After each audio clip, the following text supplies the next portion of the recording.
Yo, yo, yo, yo, yo, yo, yo. Welcome to the Random Show, episode number 143, I think it is. Thank you for tuning in and joining me. Sorry about the lateness. Big up bodybuilding news. What is he saying? Yeah, I understand that he's the one that sets us the time right. Like he doesn't have to be late. yeah, I know. But I was setting it up. I just like to get it going and have it set up so you guys can all join in on the chat. And then when I'm ready to get my stuff set up, I can kind of do it. Because my set, I don't know if you know, but this isn't like a permanent desk. It's like another desk I use in my apartment for like work and stuff. So I have to like move it from where it is to move it here. So it's like I have to kind of set up and, whatever all the time, which is why eventually I need to get a studio because I keep setting up this thing all the time that I fucking stream. So it adds another 10 minutes to me setting up, and then, then I get distracted. I want to get a drink, then I go for a piss, then I scratch my ass and I scratch my balls, it's a standard thing. But yeah, here I am. Thank you, everybody. Appreciate all of you. Thank you for joining me. Thank you for hanging out. Big up the chat. Big up MM. Lovely to see you. Big up Brendan. Big up Teju. Seven Sins. Bodybuilder News. I see you. Austin Casey. I see you. Big up everybody in the stream chat. I appreciate all of you for joining in. It's never a chore. Always a flipping pleasure. You know the vibes. You know the flipping vibes. Yeah, so what do I have to talk about today? Many things to talk about. Brendan and Bryan went on Joe Rogan for the Fight Companion for the Izzy fight. And so did Sam Tripoli. So that should be interesting to kind of talk about and kind of, pontificate on. What else happened? A few other bits and pieces to kind of go over. I've got a few tabs open, so we're going to go over that. And yeah, just kind of get with everything that we need to do in it. That's basically the name of the game to today's stream. Nothing too flipping crazy, right? Nothing too flipping crazy. So it should be a real fun one. I'm not gonna lie, it should be a real fun one. And I'm eager, more than eager to flipping join in with you guys on some of the fun stuff that we're gonna be. But one thing that could be certain, like, a lot of these, I don't know what it is, right? I think I've kind of suffered from it as well. Not, I haven't suffered from it, but I've kind of seen, big up Stinger. I've kind of seen a similar sort of effect even on my streams. Oh, where's that tab? Okay, cool. Doesn't matter. I've seen. Okay, is that gonna load? Bear with me a second as I get this other thing up. Big up Stinger, good. Appreciate you, brother. Congrats on the 20K grand. Thank you, Stinger. Good. Appreciate you, brother, for the $2 super chat, brother. What was I gonna mention? I was gonna mention something. I forgot. My brain is kind of fried, actually. One second. Let me just get this stuff up. I think I forgot some things I was gonna load on the screen. That's why I'm getting a bit frazzled. You feel me? So I'm getting a bit frazzled. But let me get this stuff up so I can kind of talk a little bit about this, because I'm really interested to get you guys' opinion on the flipping fight. That's the first thing I'm going to fucking knock up. So let me get the pictures of these guys loaded up on the screen, so I have something on the flipping, on the stream to show ya, and then we're gonna get going on some of the stuff that happened in the fight, right? So let me get the thing up on here. Is it loading? Yes, it is. Bada bing, bada boom. Okay, cool. So,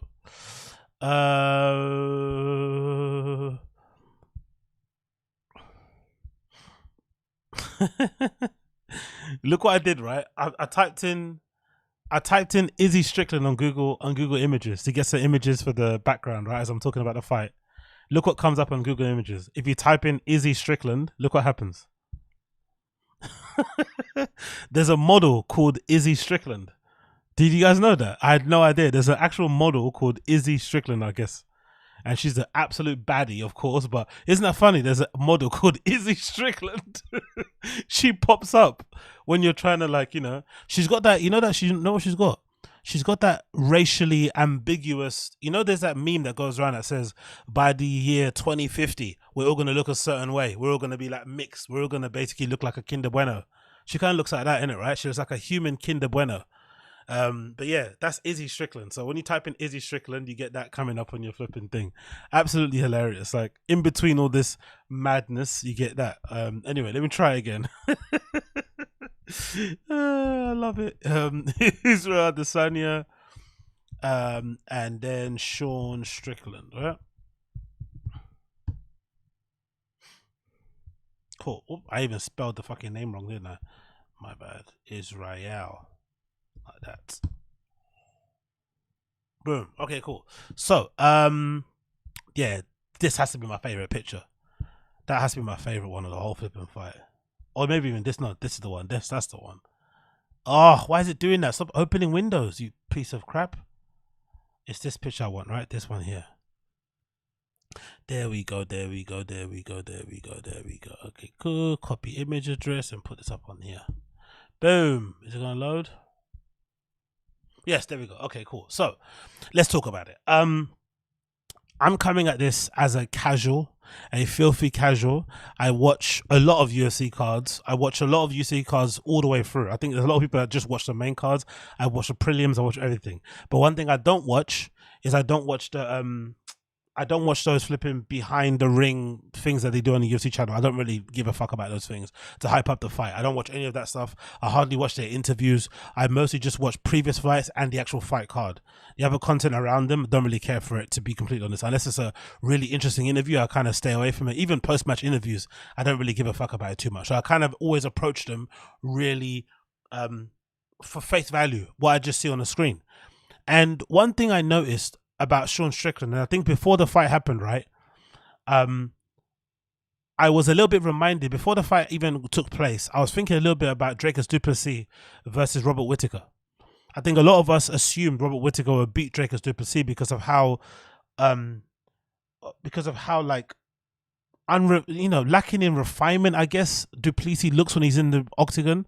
He doesn't exactly like look very graceful, right? He's kind of got knock knees. He's got like a weird posture, right? He kind of looks a bit strange when he's in the ring. He doesn't look as slick as maybe as a Robert Whittaker, right? He's got all these amazing combos and just great striking and shit, and bouncing on his feet really well. It looks amazing. So I think when the fight happened, when Dricus du Plessis beat Robert Whittaker, it immediately reminded me of Sean Strickland, because I thought to myself, you know what?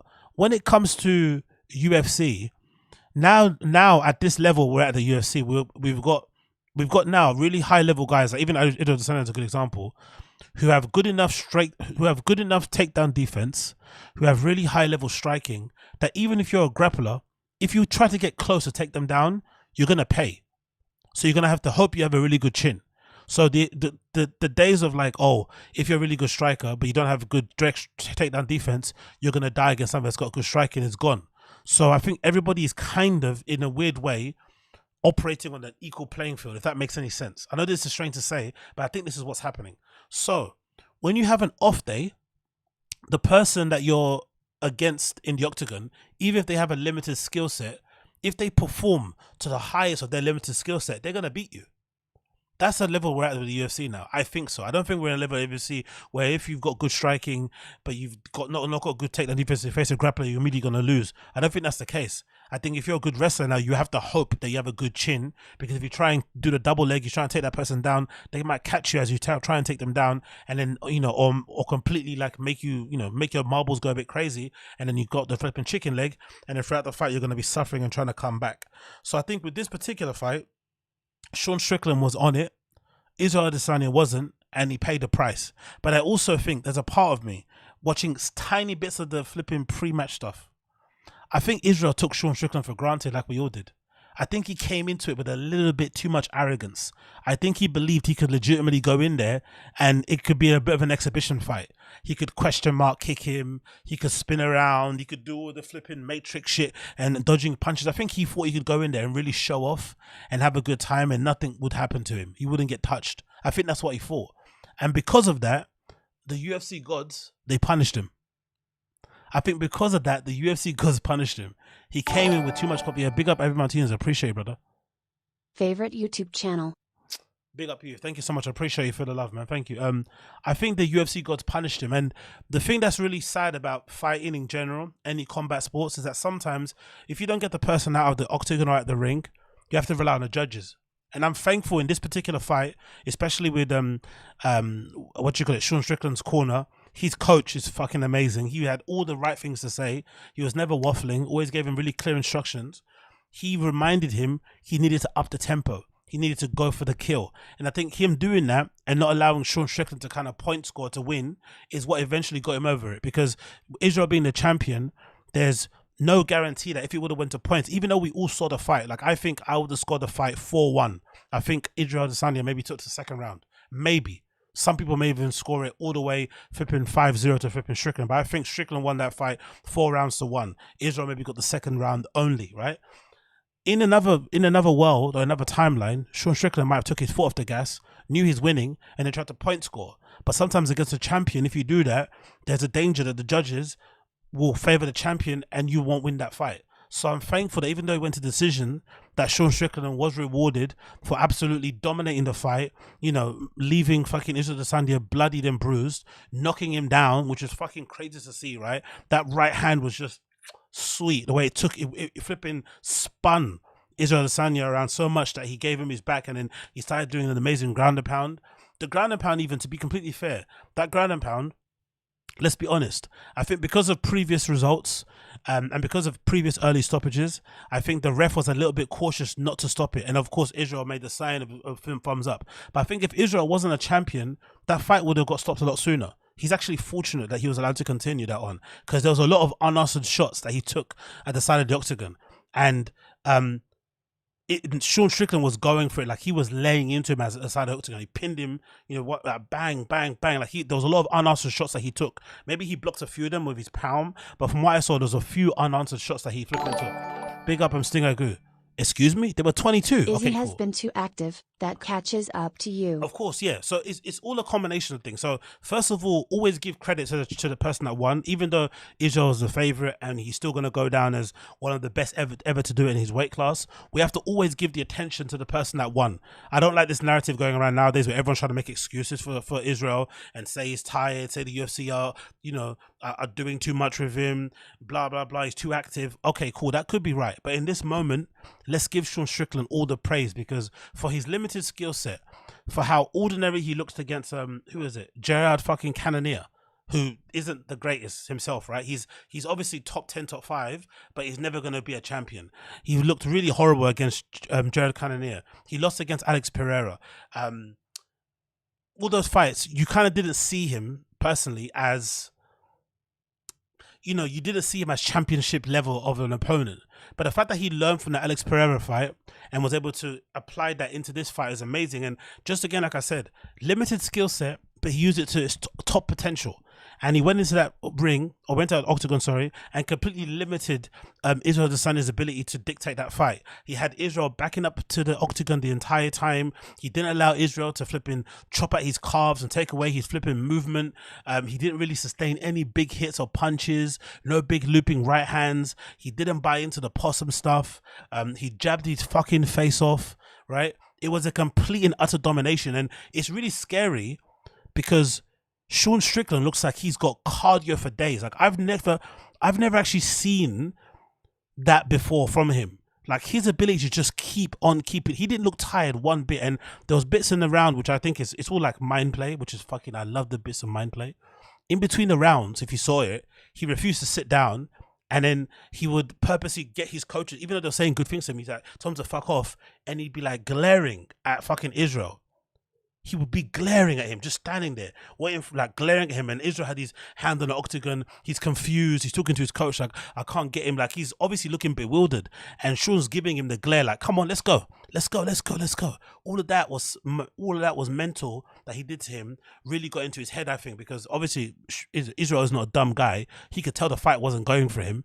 And then he just saw flipping Sean Strickland glaring at him, you know, pacing from side to side, waiting to get the fight started. Like, honestly, it was incredible to see. And like I said before, the UFC has got to a level where nowadays, if you are the elite striker guy and you're facing a grappling guy, they can't just come and try and fucking double leg you. It's not going to work.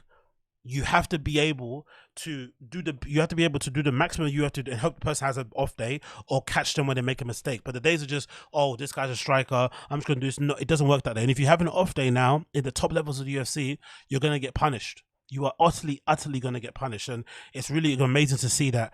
Also, even though it went to the judges, Sean Strickland was able to win. Now, heading back to the Israel thing, it was a real shock. Let's not deny. Israel losing was a complete shock. I didn't see that happening.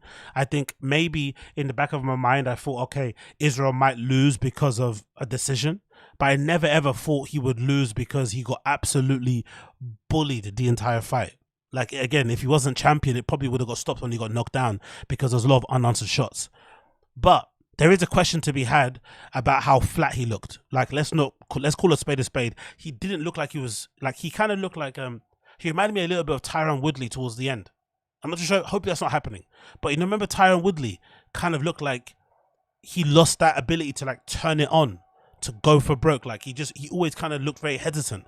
I don't know if that's like a puncher's thing, if it's been rattled too much, but Israel looked really flat. He didn't ever look like he was ever going to turn it on, apart from the second round, which he won. He won the second round, and I thought from then on, okay, he's going to assert dominance, because the second round he won was pretty good. He got knocked down in the first, then he wins the second round. That's actually a championship mentality, right? The ability to kind of bounce back and reassert your dominance. And I thought from then he was going to, like, you know, essentially take Sean Strickland apart. It never happened. So he looked a little bit flat. He was very fatigued. I think so. He got tired really quickly. I think by the third round he kind of looked like he was breathing out of his arse. His mouth was open a few times. That obviously didn't look good, and his timing was off for the most part. He was unable to, you know, he didn't really do much damage on Sean Strickland's calves. All these kicks weren't really landing as great. His punches were missing here and there. Like, he just looked like his timing was off. It wasn't really there. And again, a lot of that has to do with Sean Strickland's ability to also be really good with distance and space. He was able to always catch him with the flipping jabs, pull away whenever he's going to counter. He was able to flipping move his legs. Even he didn't even just check kicks, which fucking hurts. I've done it before, right? Checking kicks fucking hurts, right? He didn't even check kicks. He just kind of, you know, scooting back a little bit with his knee, and he was able to miss the flipping calf kicks all the time.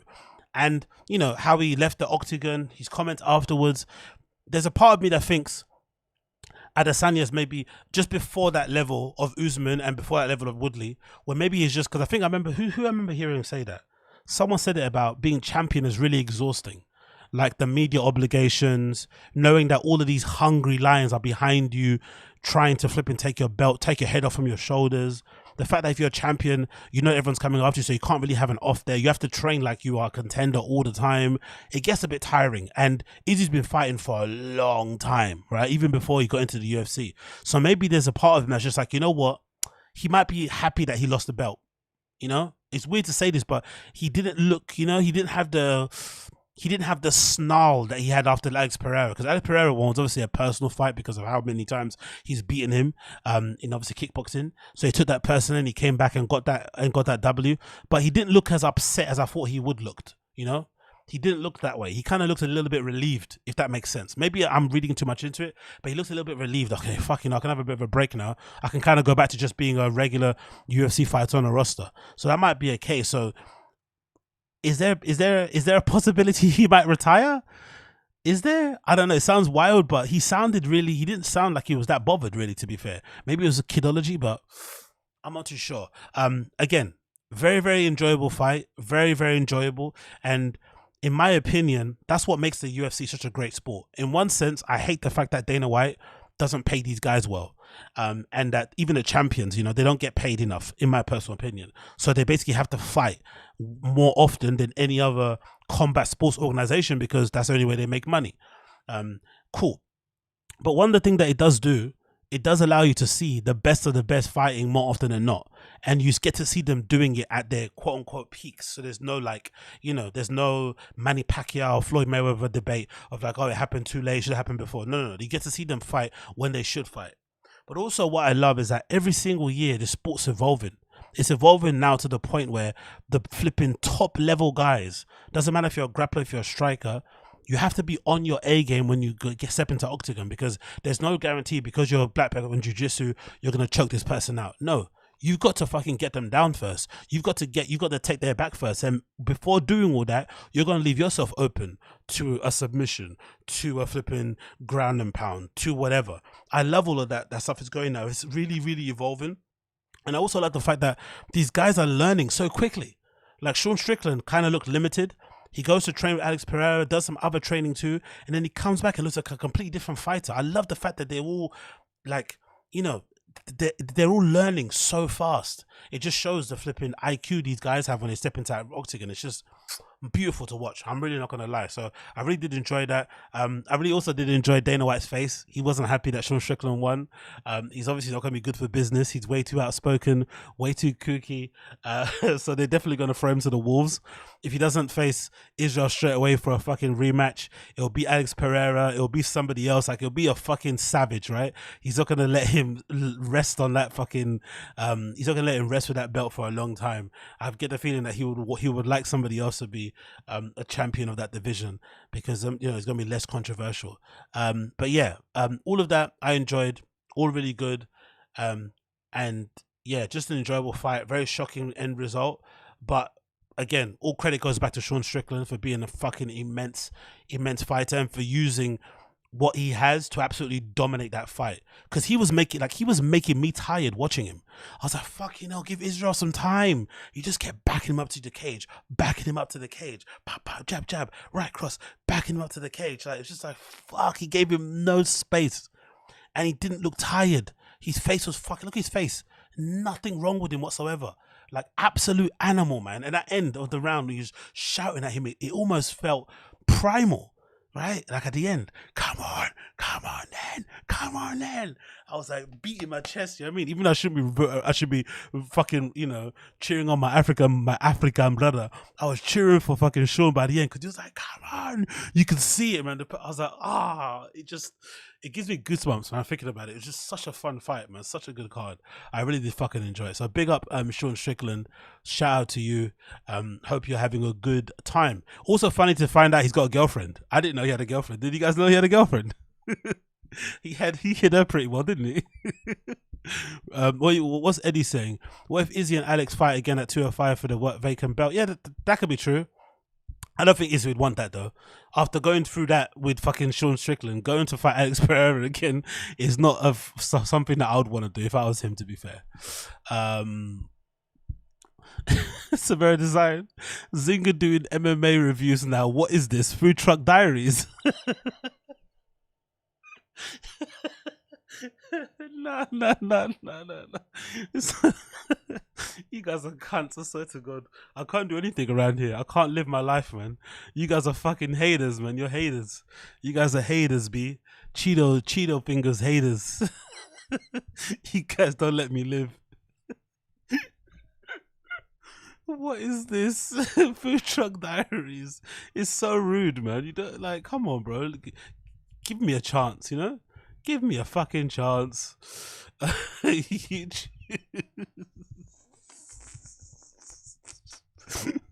So dismissive of my fucking passion for fucking combat sports, eh? I love this game, man. I love this game. Why don't you guys support my passion? Why are you guys being so mean to me? Oh God. Anyway, what is this? Food Truck Diaries is so rude. Big up Austin Casey, brother. You really have to watch Luke Thomas' breakdown of the fight. Oh, it is really good. Oh yeah, cool. I'll play that as well. Big up Luke Thomas. Big up Austin Casey, brother. Thank you for the $5 donation, brother. Appreciate you. But yeah, enjoyable fight. I loved everything about it. Really good time. So I can't, complain about that. I really can't. Quickly before I move on. Big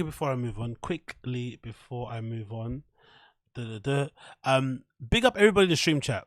Big up all of you in the stream chat. I appreciate you all for helping me out to achieve 20,000 subscribers on the channel. It's been an absolute blast to do this sort of stuff and speak to you guys on live stream and hang out and shoot the shit and stuff. And in general, I'm not really somebody that celebrates stuff. Like, I don't really celebrate my own birthday and shit.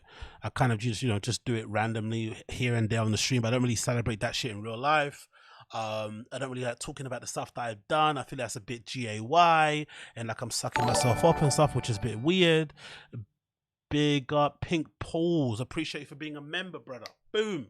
I think that's a bit weird and stuff, but I have to be honest, this has been one of the funnest things I've done in a long time. And I've said before in the caption I put on the flipping YouTube's thing that it's legitimately one of the funnest hobbies that I have. I honestly do feel that way. Like, if anything, it's kind of replaced video games, because I just stopped playing video games one day. Like, you know, everybody stopped watching wrestling. That's what happened to me. I've still got an interest in video games, but it's not how it used to be. When I used to play before, I used to play like for like 10 hours a day and shit, maybe more. And then I just suddenly stopped. So this has been the thing that sort of like replaced video games. It's kind of given me the same kind of like excitement to kind of do, and you know, buying of the gear, you know, watching YouTube videos of how to do this, how to do that, making thumbnails, improving your stream. All this stuff has been fun to kind of dig in deep, and just for the fun of it, just for do it after work and hang out and stuff. It's been really kind of cool to see. So it's been quite interesting to see the growth over the last few months and stuff. Most of it obviously has been helped because of COVID. When COVID turned around and I was made redundant of my previous job before, it gave me time to just, you know, get on YouTube and start ranting about shit. So that kind of helped. So I think a few of you guys probably saw my first videos around that time, maybe 2019, 2018. And it's something to kind of boast about, I think, in this regard, because honestly, this is legitimately one of the funnest things to do, but it's also very humbling, because I look back at some of my older clips from like 2018, 2019, and I have like full podcasts of like 1 hour plus, and I've got like 10 views, 12, 7. Do you know what I mean? Of me just ranting, talking to myself effectively to an audience of 7 people. So the fact that I now have videos in the hundreds, some in the thousands, and I now have 20,000 subscribers is really, really crazy, because this YouTube game, this content game is no joke. Like, especially if you want to do it legit. If you want to do it like Brendan Schaub and these other comedians, and you want to lie and you want to buy followers, congratulations to you, right? But it's not going to serve you well in the long term. But if you want to do that, you can. But if you want to actually grow something from like 0 to like something, it's such a hard slog. Legit. Like, I was talking to people on videos, like doing fucking podcasts with an hour long worth of content to 7 people, 1 person, 3 person. So the fact that I still continue doing it is obviously a sign of mental illness, clearly, right? No normal sane person is going to continue making videos if only 7 people are watching. But I swear to God, I really enjoy it. Like, I actually really enjoy it. There's obviously a part of me that probably enjoys the sound of my own voice. Yo, big up Stinger Group. Thank you for being a member too, brother. But I also just enjoy just talking shit on the internet, because it kind of reminds me of the old school forum days. Some of you guys maybe were around when forums were around still. I used to shit post on there. I used to, you know, talk to people on there, meet up with people after, you know, sometimes for drinks and shit. It was always kind of fun. I always have loads of fucking internet friends. So big up Eric C. I appreciate it, brother. Thanks for giving us your time, AZ. Thank you, Eric C. I appreciate you too, brother, for the super chat, brother. So yeah, I'm just pleased. I'm chuffed, really. I had a goal for this year to have it 50K, but you know, it's kind of crazy. But it was in my list of flipping New Year's resolutions. But I'm just happy that I've reached this milestone, because, you know, it's just a milestone to hit. I didn't really think that I would ever kind of hit this sort of milestone. So the fact that I've kind of got it is absolutely amazing. So thank you to everybody watching. I couldn't have done it without you guys. Obviously, I put out the stuff, but still, you guys have to watch it. And if you watch it, other people watch it too. And then they might subscribe and they might like what I have to say. Some people don't like what I say. And they make it very clear in the comments, which is fine, because I don't run, no, this is not fucking North Korea, as Brendan Schaub would say. You're allowed to say what you want within reason, say what the hell you want, but for the most part, I let it run. Do you know what I mean? I've been on the internet for way long. Nothing really affects me for the most part. I don't give a fuck. But it's just funny when you sometimes read those comments of people really going in on you, which is fine, but I think it all contributes. Some people like it, some people don't like it. It is what it is. But, you know, eternally grateful for all of you for tuning in and hanging out with me. I couldn't have done it without you. And road to 50K begins now. Road to 50K begins now. Anyway, continuing on. Let's move on from that. Let me stop sucking myself off, because that's lame. And let's get into some other stuff, right? Quickly talk about this. Oh no, I don't want to do Siri, get off. Let's move on to this one. Cool. Number 1, just talk about this. So this is a good indication for me, the best indication ever, that, yeah, I won't say crime doesn't pay, but this is an indication of just how difficult it is to actually escape prison. People, you know, you have an image of what it looks like on the movies and shit, but the logistics involved, the work that needs to go in for you to break out of prison makes breaking out of prison a little bit of a tricky thing to do properly. Because this story that I'm going to read to you kind of illustrates that you need other people on the other side to kind of help you out. You can't do it on your own. So what I'm talking about, this guy called Daniel Khalife was a terror suspect. He was in prison for terrorism in the UK, and he escaped. And they found him, right? But when they found him, he wasn't that far from the actual prison. He was like within the local vicinity of it. And it, for me, was a really good indication of just how difficult it is to actually escape. Because, you know, he's a 21-year-old dude, probably doesn't have many friends. Obviously, since he's gone into prison for terrorism, he's not going to have many anyway. Where do you go for help? How do you get out of the country? How do you get hold of travel documents? Where do you stay? All these things are things you have to kind of keep in mind, which he obviously didn't consider. And I guess maybe he was staying in parks. Big up Austin Casey. I appreciate it for $20, brother. $20 for your 20K achievement. If I was rich, I would donate 20K. I love the streams and like hearing your perspective on things. Thank you, Austin Casey. I appreciate you, brother. I appreciate the love, honestly. Thank you for the support. Means a lot. And again, I'm only as good as the chat. I think this chat is rather excellent. I think some of you guys are incredibly funny. There's some unhinged ones in the chat. I'm not going to name some names, but there's some of you in the chat that, you know, you need a little bit of help, you know. You might need a glass of water and a window opening from time to time, but most of you guys are absolutely amazing. So thank you all of you for the support, especially you, Austin Casey. Cheers. And yeah, road to 50 continues. There's a few dicey ones of you in the chat, some odd creatures, but hey, we're not gonna name any names. That's not fair. Anyway, so let's read the story. A terror suspect who escaped from prison spent a night in a police custody after being arrested in a London suburb, ending a 75 hours on the run. Daniel Khalife reportedly laughed as he was apprehended in Northolt on Saturday morning, not long after a plainclothes officer pulled him off of a bike on a canal towpath. So he was riding a fucking lime bark. Why am I saying bark? He was riding a lime bike on the fucking on the canal towpath, like acting like he was on some leisurely ride in the fucking afternoon. Absolutely crazy. Footage obtained by the Sun newspaper showed a 21-year-old sat in handcuffs next to a sleeping bag and a Waitrose call bag.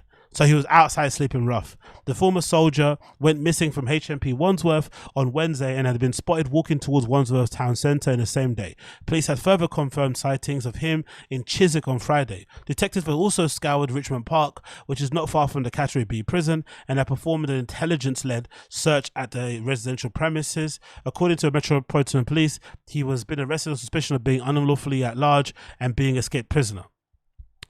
A part of me thinks, right, the UK, like, I think we have more snitches than you.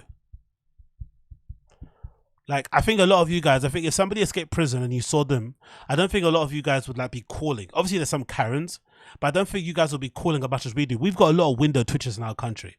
So he was walking around Wandsworth and people were calling, they saw him in a car, they were calling the police. So he was already fucked because effectively the citizens of this country took it upon themselves to also do the police work. They were like, oh, I want to help out. It's my civic duty to help the police. It's like, bruv, like, it's their job to sort it out. Let them sort it on their own. Why are you fucking calling the fucking police? Like, it's fucking weird. I've never understood that sort of thing. But I think we have a lot of curtain twitchers, we have a lot of snitches, and we have a lot of fucking tattletales here. A lot of fucking hall monitors in this country, for sure. You might have a lot of Karens, but again, Karens are like a small fringe minority of like really deranged white women. But I think overall in this country, we have a lot of people who are willing to tell. Like, they will pick up the phone and they will call the council on you. Like, if you're making too much, like for instance, in America, I think this happens.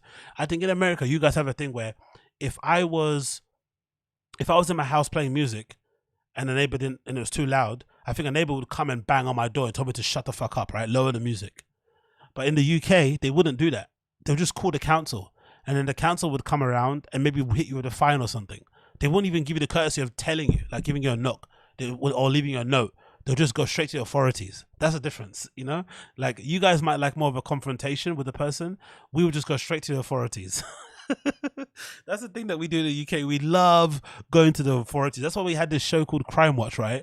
Which I don't think is still on. We had a show in the UK called Crime Watch, where every week they would reconstruct some like unsolved crimes or like crimes that were like in the news, and they would ask for help from the citizens to say, hey, if you saw this thing that happened, this reconstructed crime or this lady getting jacked and shit, and they would ask you to call in, and they would get hundreds of thousands of calls from people calling in saying, yeah, I saw that black cunt hitting that white lady. I saw that. Like, they would absolutely be ringing off that line. And I don't think that show would work as well in the US. I don't think it would.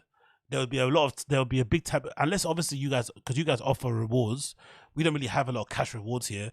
You're mainly snitching on people just to make yourself feel good, but you guys at least have monetary rewards. But honestly, like, it's really crazy. Like, the UK is full of gunners. The UK is full of gunners. I swear to God, like, we have a lot of fucking hall monitors here. Like, fucking crazy. Like, miss, he's late. Or like, even, you know what we have? This is what I'm gonna tell you now. Bear with me, American people. Tell me this now. I've worked in places. Listen to me. I've worked in places, whether it's service industry, working in a bar or in a shop, in an office. I've worked in places where people who aren't the manager, not the manager, no level of seniority to you, maybe on the same level of you, has questioned why you're late back from lunch or has gone and reported you to the manager. I don't think you have a lot of that in the US. Let me know in the chat if that's true. I've worked in places where your fellow colleague will snitch on you if you came back from lunch at 2:05 and you meant to come back at 2. And they're not a manager. They're the same level as you. They get paid the same salary as you, and they'll snitch because you took 5 minutes longer on your lunch break. Does that happen over there as well? It happens here a lot. Like, a lot. I swear to God, a lot. People have beef over that shit. People say it happens everywhere. Depends. Oh no, we don't have that. Is there a percentage of how many UK homes are part of the HOA? HOA is a homeowners association, isn't it?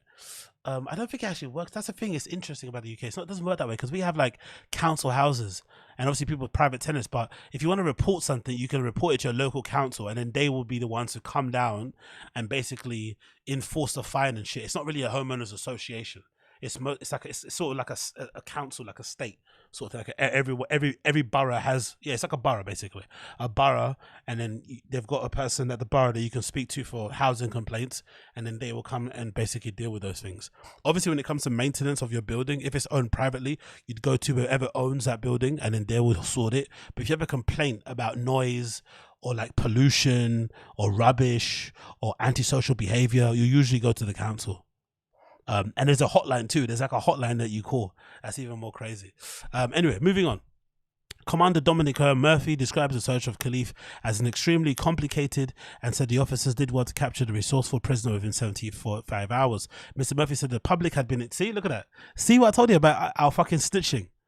The public had been integral to the search, with more than 100 calls in 75 hours are made to police with information. We have a country full of fucking snitches. More than 100 calls in 75 hours of people seeing him, sightings all over the fucking country. Crazy. Frank Noon, who was running in the area on Saturday morning, told Sky News that he had seen Khalife lying on his back as he jogged along the river. He gave the fucking publication his first and second name. He didn't even give him a fake name. Frank Noon. He gave the first and the whole government. Is that him there? There he is. There he is. There's fucking Frank Noon. He's even giving interviews. That's what I mean about England. We are so proud to snitch. We give interviews to fucking television stations saying, yeah, I'm the one that called them actually. So my name is Frank Noon. And what I'm basically saying is like, fucking hell, bro. Have some shame. Have some fucking shame. Let me hear what he has to say, actually. Yeah, exactly. He looks like the UK BRYAN. He does actually look like him. Let's see what Frank Noon sounds like. Hello. Let's see what kind of voice he has. Let's see if he's got a snitch voice. I bet he sounds like a snitch. I went for a run, see? 10k run around the bridges. I went for a run. Barnes Bridge, Chiswick and Kew bridges. And when I went for a run. I saw this young gentleman who looked like the terrorist suspect, and I called the police. I went for a run. Fucking Randall, yo. To Chiswick Bridge. It was probably about 7 o'clock in the morning, maybe 7:10. I went for a run and I was like, you know what? I saw this young lady lying down on the floor. I covered her mouth and I said, you're my girlfriend now. One of my best friends is Brandon Schaub. We've been doing this podcast for a very long time.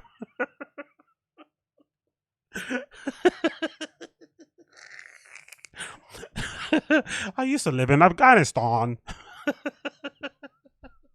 And I just saw this guy I don't know if he was asleep or just lying on his back on a bench. And I just thought, oh, that's a bit odd, because he didn't look like a rough sleeper. He just looked like, you know, some young guy who just decided to have a bit of a lie down. I thought, that's a bit weird. And then a thought did flash through my head. Maybe it was the... Look how much thought he got into it. Then I thought, this flashed into my head. I saw this young guy lying on the floor, and I was like, you know what? Why is a young guy lying on the floor? He shouldn't just be lying on the floor. He escaped con, and I thought, oh, that'd be silly. It can't possibly be.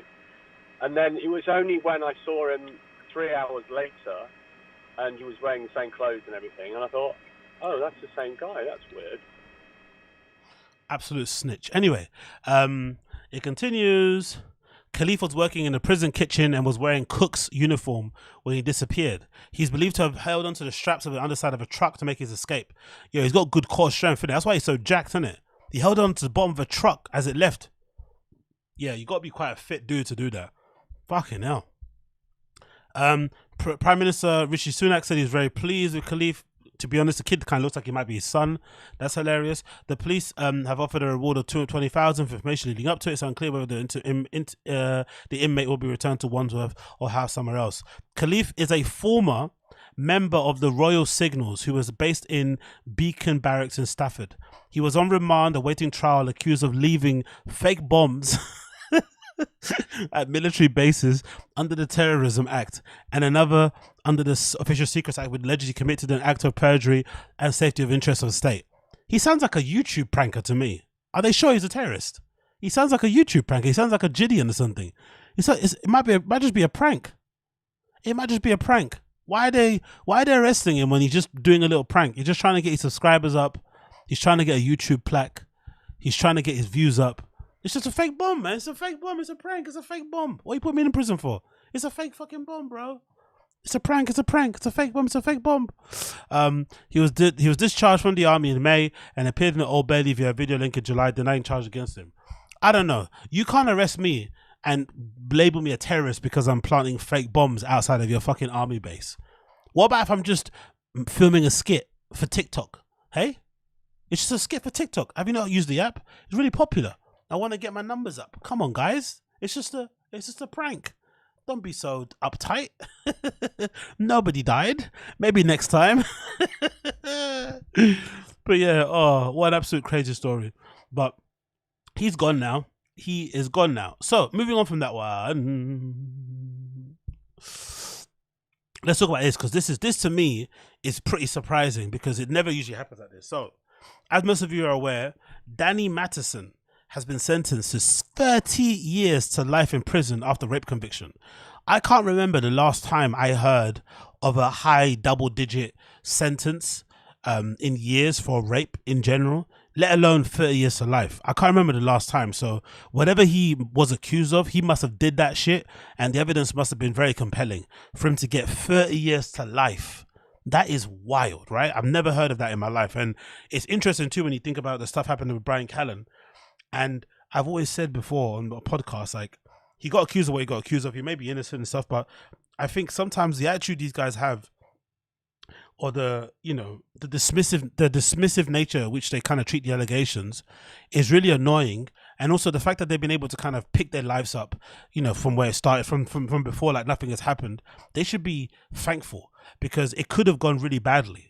Because Danny Masterson was a pretty well-regarded actor in some way, shape or form, right? He probably got way more credits than fucking BRYAN CALLEN, and look what happened to him. So the fact that BRYAN CALLEN and other people who have been accused of this sort of stuff were able to quote-unquote get away with it, you should be sort of thankful. You should be happy that you didn't get convicted, because it could go wrong. And it might just be a pure luck thing. It may be circumstantial. I don't know what it is, but the fact that this guy got 30 years to life really shook me. I was like, wow, man. I was like, okay, fair enough, bro. Let's read the article courtesy of Variety. It says as follows. Danny Masterson has been sentenced to 30 years in life in prison after being convicted of rape earlier this year. Masterson, best known for his starring role on the hit Fox sitcom That 70s Show and Netflix The Ranch, was facing a potential of 30 years life in prison. The actor, who maintains his innocence, was convicted of 2 of the 3 forcible rape charges this past May.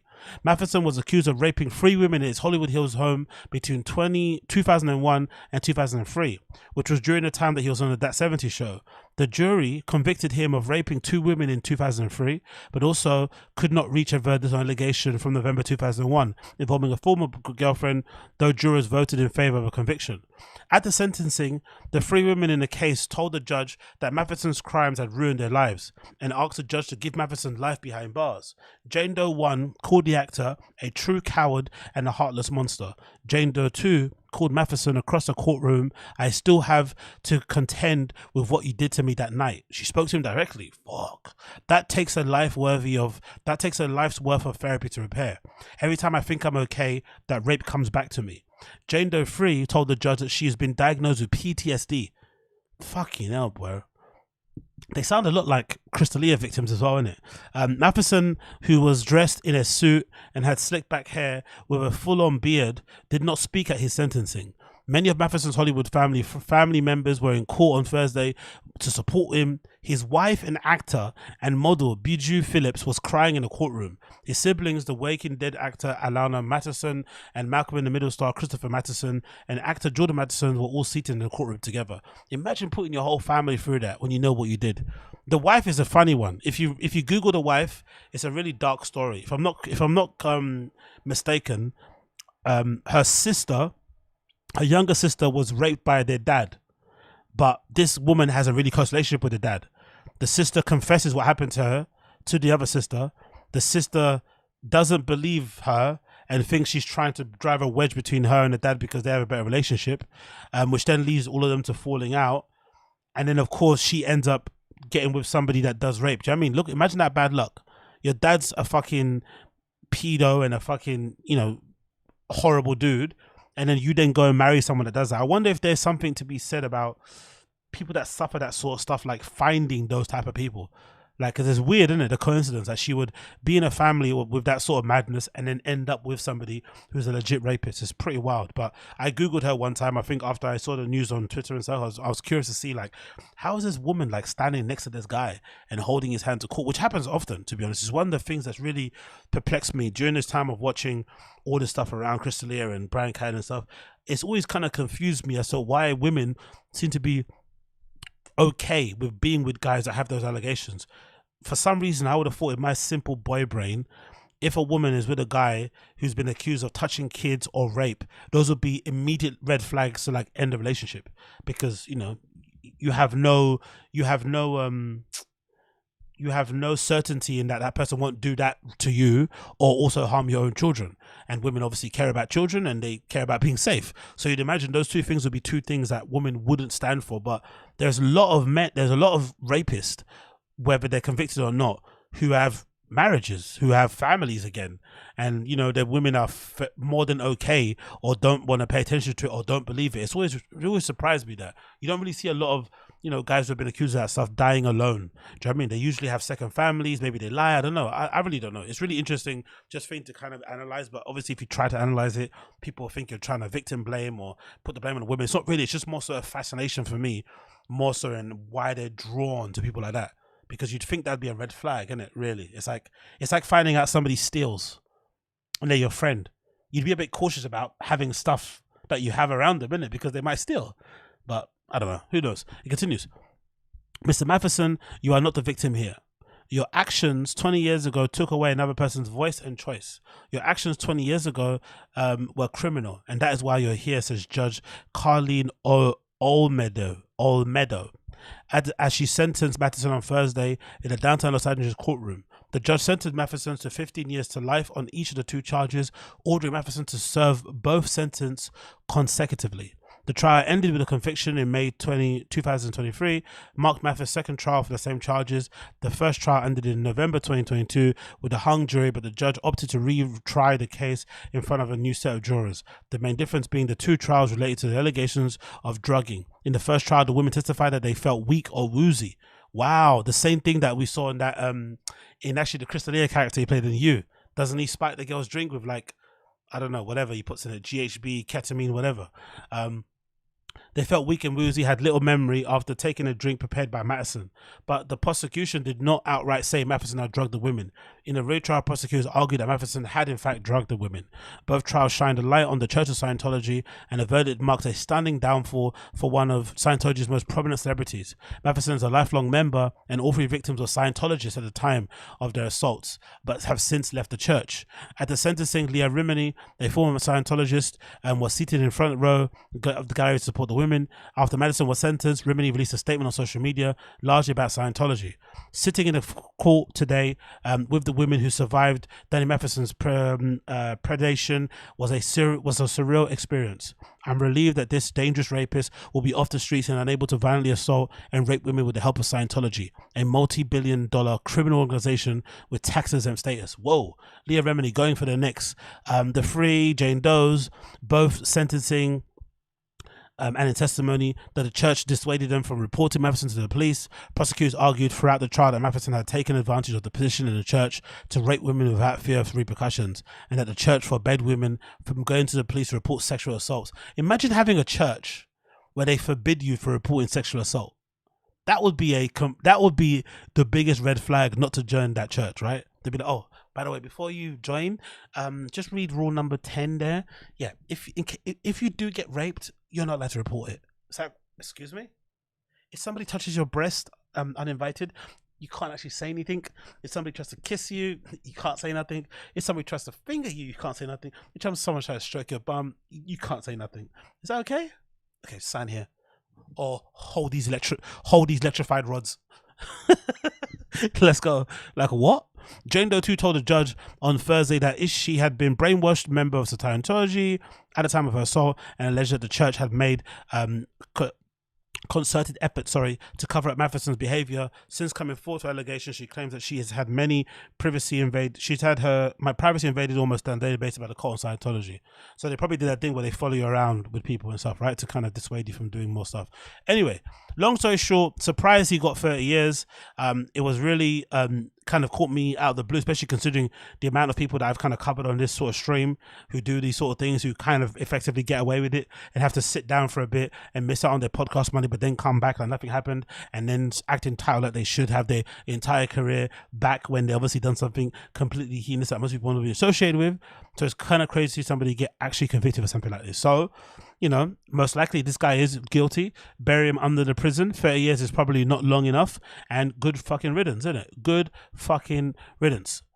So moving on from that one, we have to talk about the statement from ASHTON KUTCHER and MILA KUNIS, because I'm intrigued to hear what you guys in the chat have to say about this, because for me, I can't really come at it at a unbiased position because I don't really have many friends, right? And I don't really, also I don't value friendship, but I don't see a scenario where I could ever be friends with somebody who has been convicted of, you know, rape or kiddie diddling. I think I said it before on this podcast that the only thing that I would forgive is a heinous crime will be like murder, because I could, you know, there could be a reason for that. I don't know, somebody hit your mum, somebody tried to abuse your partner or something, and then you enacted revenge on them. That could be forgivable. I could still be your friend. I'll put money in your books. I'll visit you in prison. It's all good. But if you get convicted of diddling, if you get convicted of rape, we cannot be friends anymore. I don't know you. And I think that's perfectly fine line to draw. But I guess some people have a different view on friendship, and maybe this is what happened to ASHTON KUTCHER and MILA KUNIS. Maybe they see this Danny Matheson guy actually as a friend, and they were trying their best to do everything to help their friend, and they obviously believe him. But for me, I couldn't ever support somebody that, let alone get convicted of it. If you get, let alone being accused, but convicted, and then I'm trying to write letters in support of you so that you get a lesser sentence. That can't happen. Anyway, I say that to say this.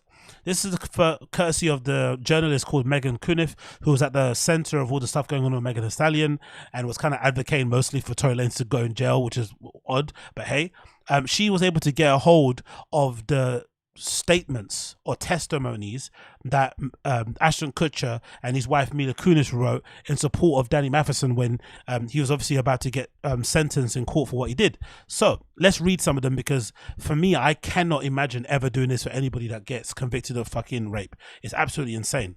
But let's kind of read it and we can continue. The letter from ASHTON KUTCHER. It says, "Dear Honorable Judge Olmedo, My name is Ashton Kutcher and I'm an actor.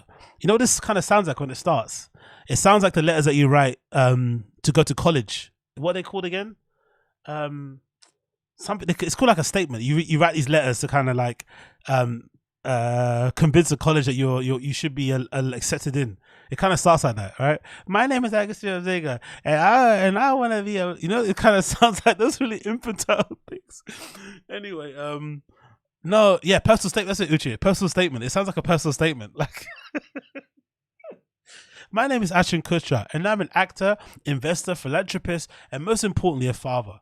I met Danny Matheson when I was 20 years old in 1998. He instantly became a friend and dedicated co-worker and a role model to me, and has remained such for 25 years. So you've known he's been a rapist for 25 years. That's crazy. As a friend, Danny has been nothing but positive influence on me. He taught me how to rape. He's get away with it. He is extraordinarily honest and an intentional human being. What is an intentional human being? I never heard of that phrase. You're an intentional human being. Don't we all have intentions? You're an intentional human being. One of my main problems is that I work too hard. Well, I just have too many intentions. It's like, what? Anyway, over 25-year relationship, I don't ever recall him lying to me. He's never lied to me in 25 years. All right, mate. He's taught me about being direct, yeah, he's definitely direct, isn't it? He covers their mouths, isn't it? That's why he's direct. Confronting issues in life and relationships head on and resolving them and moving forward. Danny is a person that is consistently there for you when you need him. We've traveled around the world together. Did they go to Tijuana with Bobby Lee together? Maybe that's what it means. We've traveled the world together along with Bobby Lee, taking advantage of underage girls in third world countries. Oh, sorry, let me put that out there. Anyway, continue. Raised our daughters together and shared countless family moments. Not only is he a good friend to me, I've witnessed him be a good friend to others and a kind brother others would be lucky to have. Brother, he's laying it on thick. As a role model, Danny has consistently been an excellent one. I attribute not falling into the typical Hollywood life of drugs directly because of Danny, which is ironic because he used drugs to drug the girls, allegedly. Anytime that we were to meet someone or to interact with someone who was on drugs or did drugs, he made it clear that they wouldn't be a good person to be friends with. And for me, that is the implication that if I were to do drugs, he wouldn't want to be friends with me, which is something that I never would want to risk or jeopardize. So you don't want to risk not being his friends because you did a couple of lines, but you're okay being his friends when he's being convicted of rape. Cool. I'm grateful to him for the positive peer pressure. I also set an extraordinary standard around how to treat other people. There was an incident where we were at a pizza parlor and a belligerent man entered who was berating his girlfriend.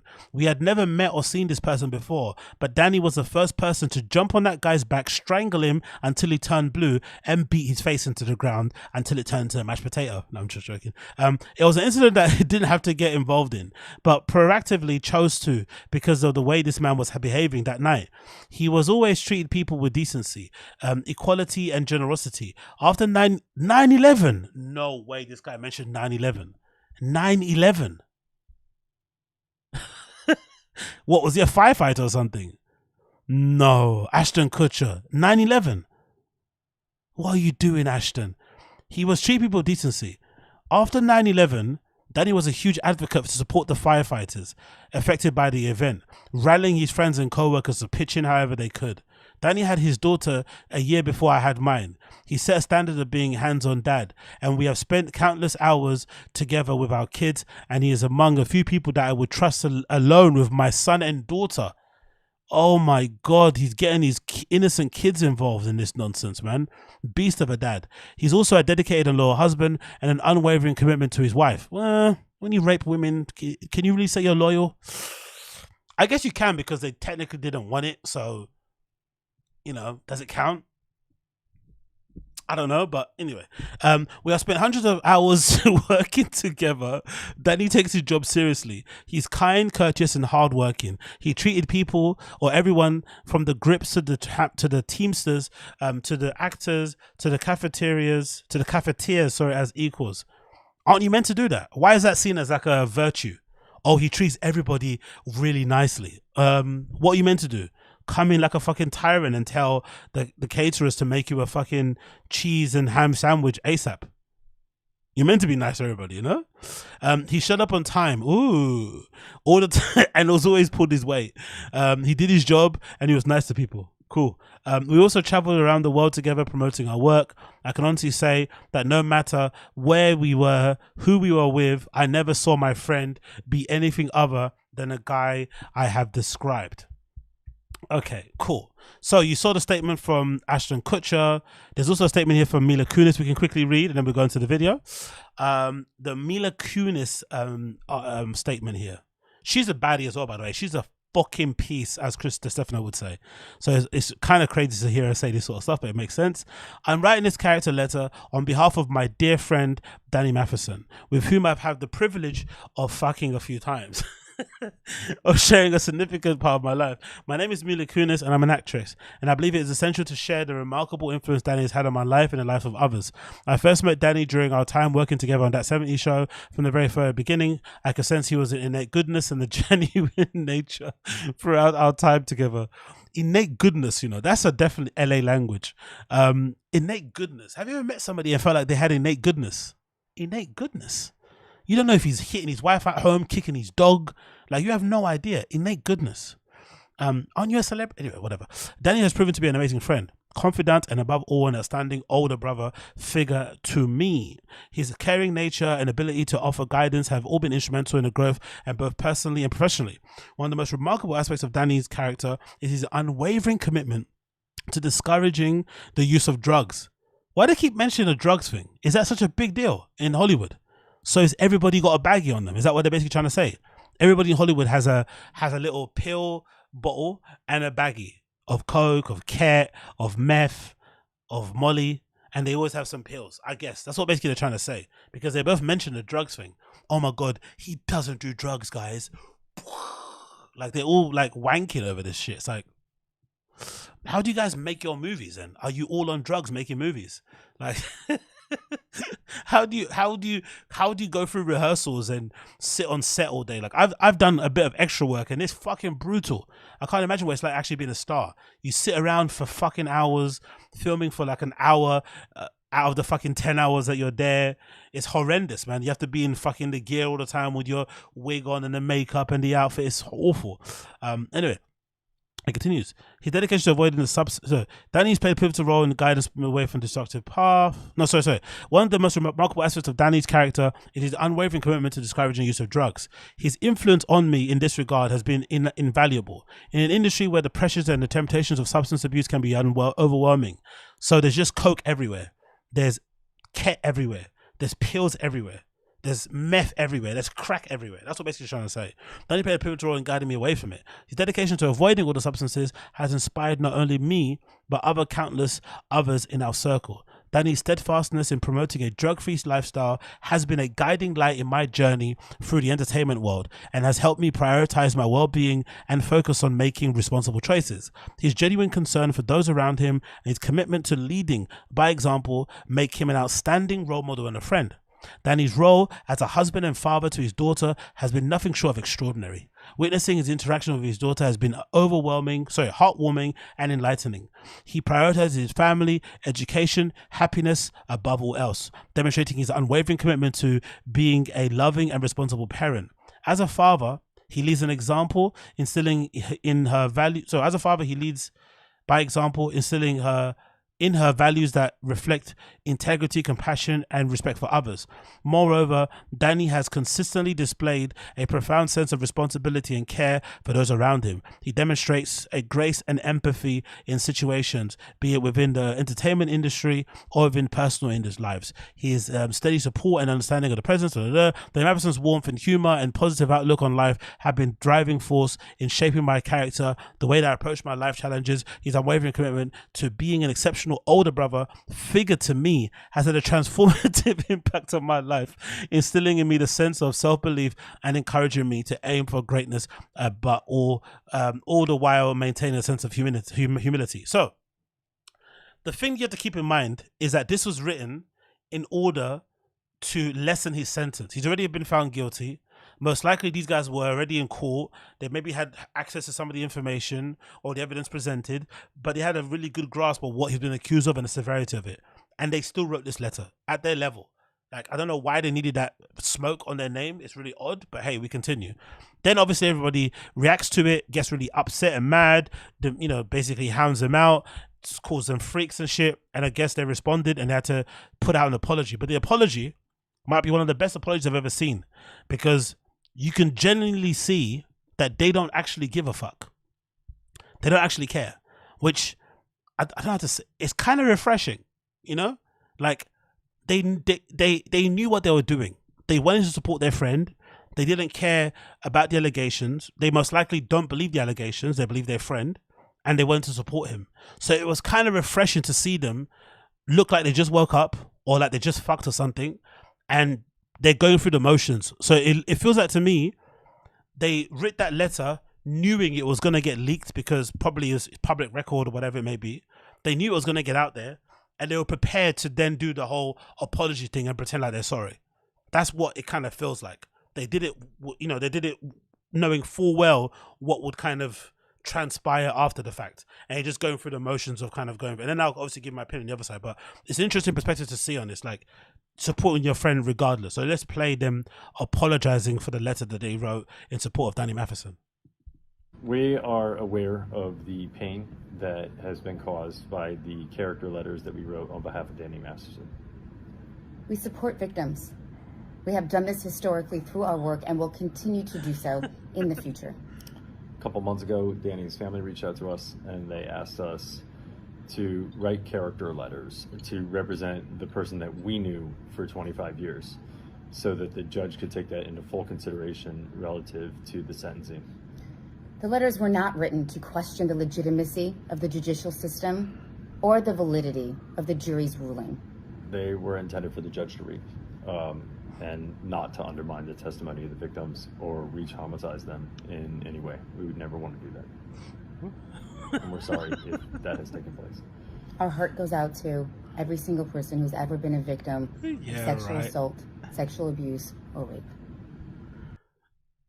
Again, pretty well done, to be fair. I love the bit where they like looked at each other lovingly, like in agreement, like like that kind of stuff. Like, it was pretty well done.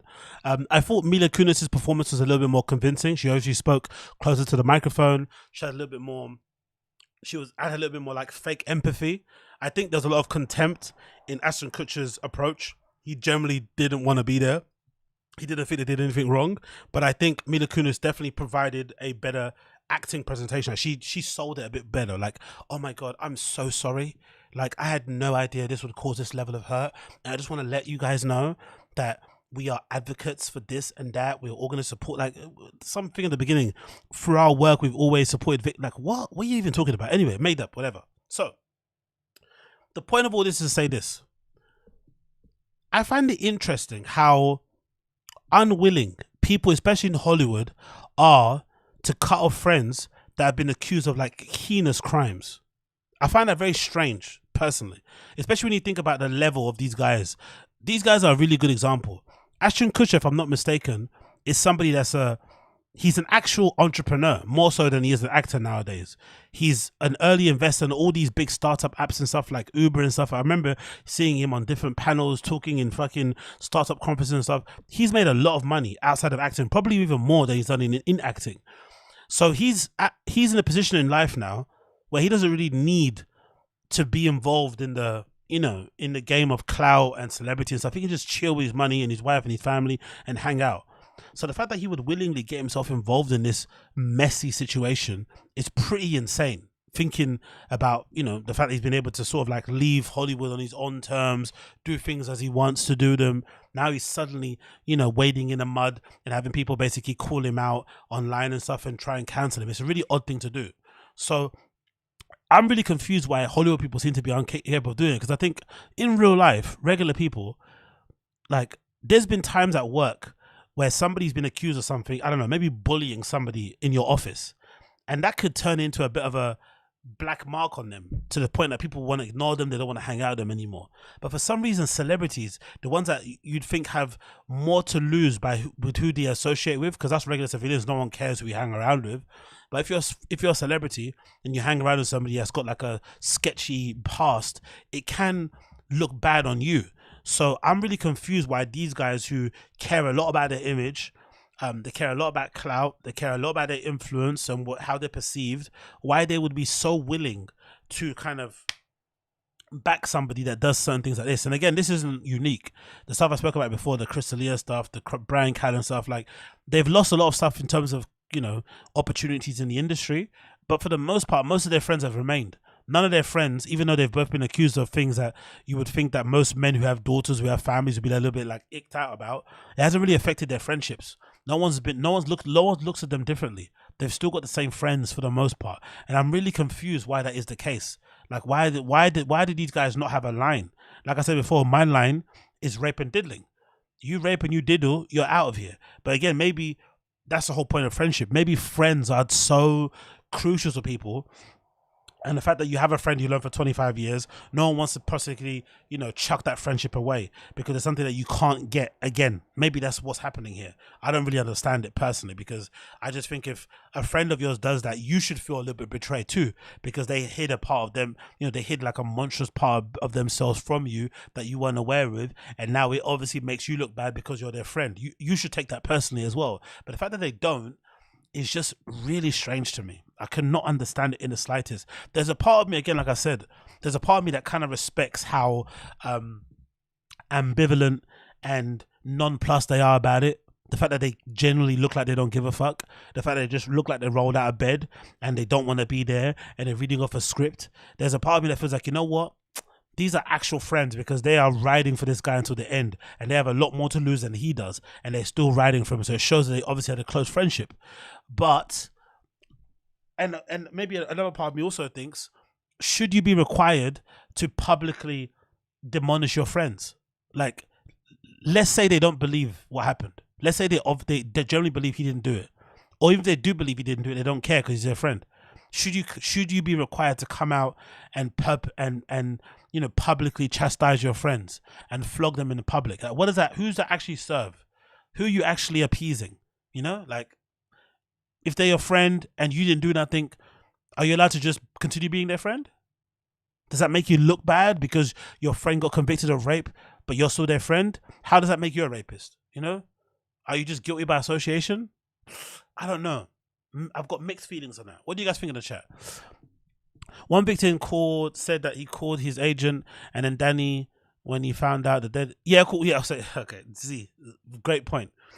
So the funny thing about this whole thing, right, has been how much people have been unearthing the story of Ashton Kutcher, because most of you will know he was involved in the serial killer manhunt thing, right? I think a conviction or something, because one of those girls that he was dating, unfortunately, was a victim of this serial killer. And I think the story goes, he was going to take her out on a date. He pulls up to her house. He finds the door ajar, and obviously she'd been murdered in there. And he obviously had to testify to that. Now, because of all this stuff going on, people have dug up the actual account of what happened, and it doesn't paint him in a good light, because they're trying to say that when Ashton, basically one of the part is saying that this was a girl that he was just hooking up with, like she was basically a friends with benefits, but he was dating somebody else. So he was cheating on his girlfriend with this girl. He pulls up to the place, he finds the situation. Instead of calling the police, he immediately called his agent or something. And he spent an hour within the vicinity of the house discussing with his agent or manager what to do next. So he didn't even, you know, call the police straight away to tender help and stuff. He waited an hour speaking on the phone with his agent or representative, allegedly, before somebody came down and helped. So it kind of made him look bad, because I think, you know, the way he told it, he made it seem like he was a bit of a hero, when actually, you know, he was looking out for himself more. So again, this whole case has just put, you know, more unnecessary intention on stuff that people probably weren't thinking about on him, which is a bit crazy.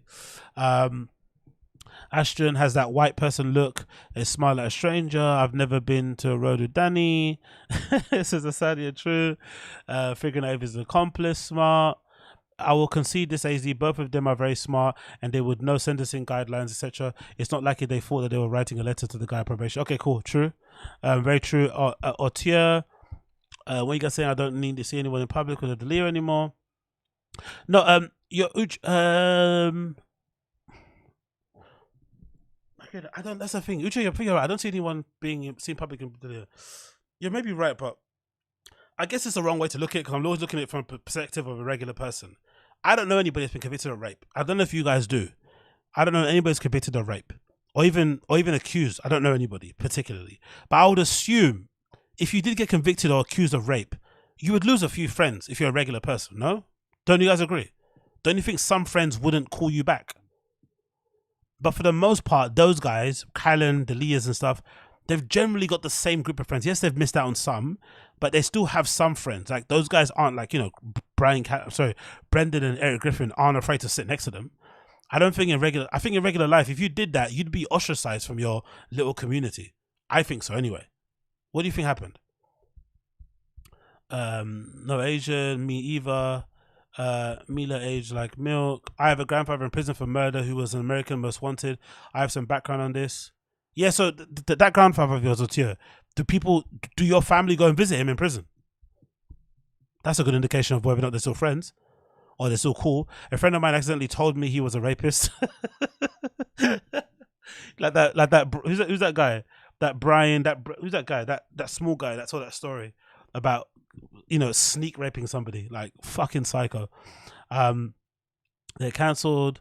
What if MASTERSON has the dirt on them, so they wrote letters to cover themselves? Yeah, maybe that's true. Who knows? I don't want to go over it too much because it's a fucking dicey story. I want to get into some other shit. So let's kind of move on from that one. Bear with me a second.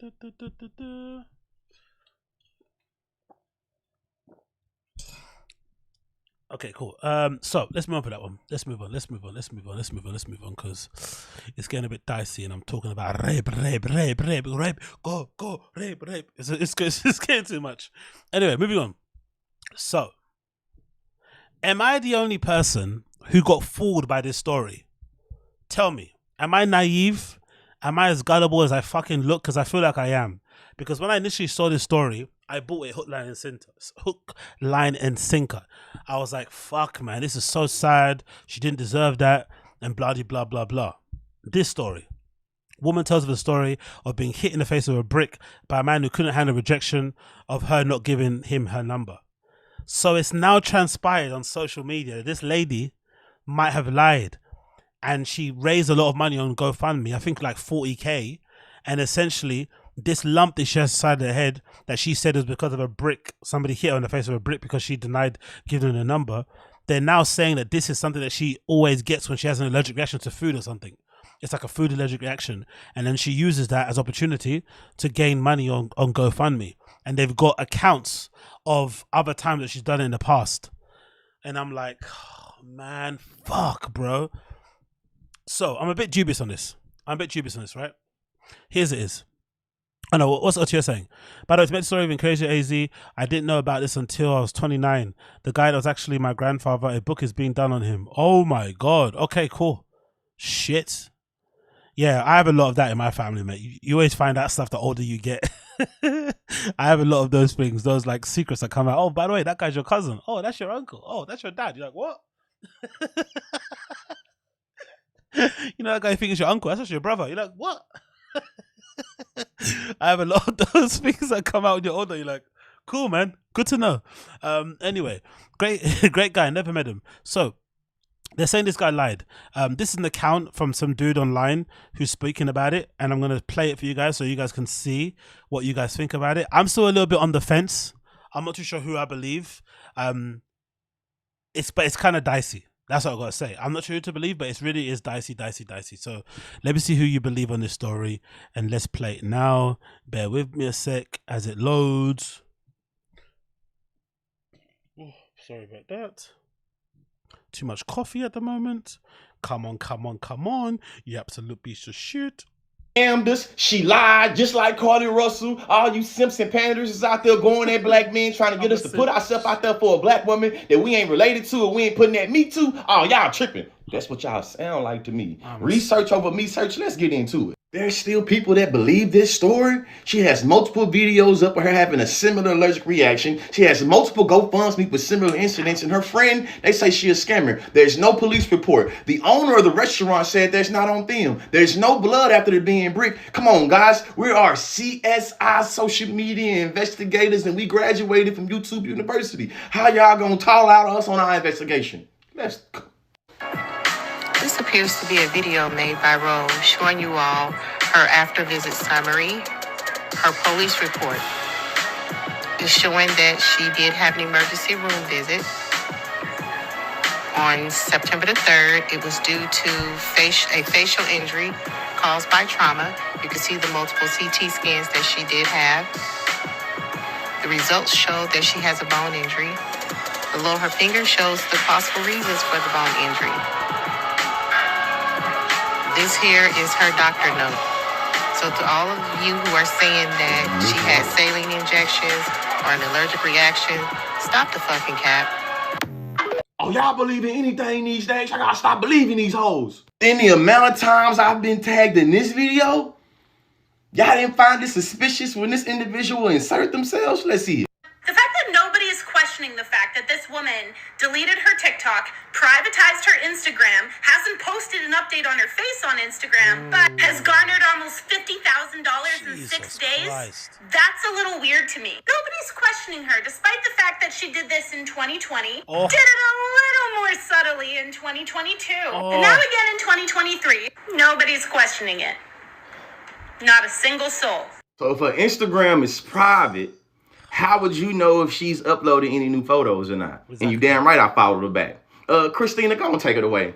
Y'all saw a funky, nasty spirited white woman barely get up out of bed, sleep still on the eye, to make a video discrediting a black woman who said that she was the victim of a brutal, violent attack. I'm sharing any reputable sources, right? No credible sources, no proof, no evidence, just theories and vibes. Just theories and vibes, and that's who's shedding light on this entire scenario. That's who you're listening to. Okay, black people are trying to have a conversation about how we protect black women, and this random white woman inserts herself, and that's who you decide to listen to. Instead of the black woman that had the video of the night that it happened, and a video of her in the hospital, and a video of her hospital reports, right, her medical records. We already know y'all don't like to listen to medical records because Meg Thee Stallion showed medical records, right? And Meg Thee Stallion showed her foot after damage of it getting shot, and you still didn't believe her then. I had a video for every single time a man threatened, harassed me, or attacked me. I would be able to make a 3-part trilogy film series. And you would still call me a liar. You would still call all these other black women liars like you already do. Don't believe black women, and it's getting old, okay? The plot line is running stale. You do everything you can to discredit us, whether we have evidence or not. And you listen to people who you know you don't typically trust, right? Y'all don't typically trust white women because before white women, you know they do. And I'm going to cut you off right there, Christina, because some people do trust white women, actually. Anyway. The point of this whole thing is that I'm kind of disappointed in myself for buying into. So there's a couple theories out there, right? There's this narrative online, especially on social media. I don't know why that is, but especially within like black Twitter spaces, where there's a lot of dislike and distrust for straight black men. One of them is that they feel as if like straight black men don't, honor black women. They go for white women more. And there's also this theory that black men are like dangerous to black women, and they usually only like whites and gays basically, but straight black dudes they don't like. So there's always that fucking tension online. So I think this girl played a really clever game, because the story is that she was outside of some bar, some restaurant, some guys holler at her, try to get a number. She turns them down, and they're so angry that they hit her with a brick. And obviously the conversation around it when the first video went out is, oh, that's obviously out of order. And obviously there was one side of Twitter that was like, oh, what did she say to those guys? Did she deserve it? Obviously one side of Twitter saying doesn't matter what she said, no one deserves to get bricked. And the conversation continued. I just saw the picture of her with a lump, and I thought, oh my God, that's awful. And I felt really bad for her. And then of course you put a GoFundMe out there to cover her medical costs. I didn't even think anything of it really, because you don't have free medical care over there. It is what it is. But it's a very clever ploy to get money, innit? It's a very ploy to get money, because it taps into the current beef that happens online now between straight black guys and black women, right? They're currently especially on my side of Twitter, they're always fucking arguing when it comes to these men and women topics.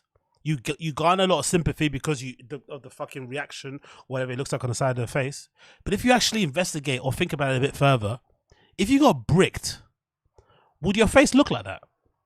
Wouldn't you have an abrasion? Wouldn't you have a cut? Wouldn't you be bleeding?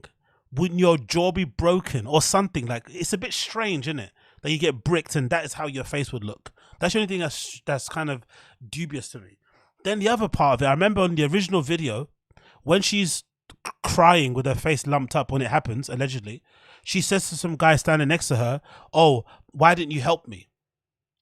Or something. And the guys respond. So big up Chocolate. I appreciate you, brother. As always, appreciate the content.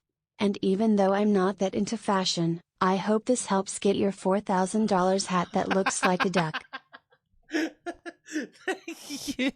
Thank you, Chocolate. I love how you described it. You just minimized. It's actually a Burberry hat designed by Daniel Lee, and it's for autumn winter 2023. But I love how you just reduced it to the $4,000 hat that looks like a duck. That's how ridiculous being into fashion is. But thank you, Chocolate. Appreciate you, brother. Chocolated, yeah. Chocolated drop. Appreciate you, brother. It looks like a duck. It's something my mum would say. What's that stupid hat you're wearing? It looks like a duck. What is these damn hats? What is these stupid hats? But yeah, anyway, so do you guys in the chat believe her? I don't, but I'm gonna say something. I kind of respect the scam. I respect the scam. She tapped into the anger and the fucking frustration that exists already on social media, got her money, and then dipped. I kind of respect the scam. She played everybody like a fiddle. I don't believe her, but I respect the scam. Like, what do you guys think? I'm not gonna lie, I kind of respect it. She went to a fucking seafood restaurant. She ate some calamari that she knows she's allergic to. She had some shrimp. She probably had some cheese that she's not. Whatever that gives her this reaction, she ate that shit happily, knowing full well she was gonna get her money back 100-fold. You know, I kind of respect it. I gotta respect the scam. I'm not gonna lie. I grew up in Detroit. It's a stereotype. Socioeconomic and these trash situations, white and black, and you never know if it's a scam or not. Exactly. Yep, you're gonna give it to her, and she did it a few times on top of that. Exactly, Z. She did this year in, year out. Like every year, she seems to have a medical emergency. And imagine it's 40K. 40K is enough for a salary in a year. You can divide 40K up 12 months of the year and have a pretty decent life. So she uses the 40K, uses it all up, goes on nice trips, you know, buys herself a really big watermelon and eats that sitting outside of her fucking house, gets her mani-pedi done, goes on a big shopping spree on fucking Shein, on Fashion Nova, goes to the club, puts some bottles. Then when she's running out of money again, she's like, okay, cool. Let's eat that plate of calamari. She eats the calamari, looks like Elephant Man, and then we go again. I can't hate on the fucking scam. It's terrible. It's awful, but you know. And then she did a good thing. She didn't parade herself online too much. She got the money, withdrew the funds, and then she privated her accounts, deleted her TikTok. Shh. It's my money now. Shh. You know.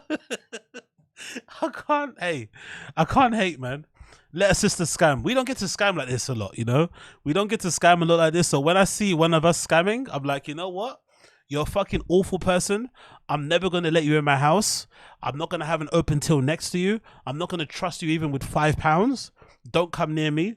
But respect from afar. 40K.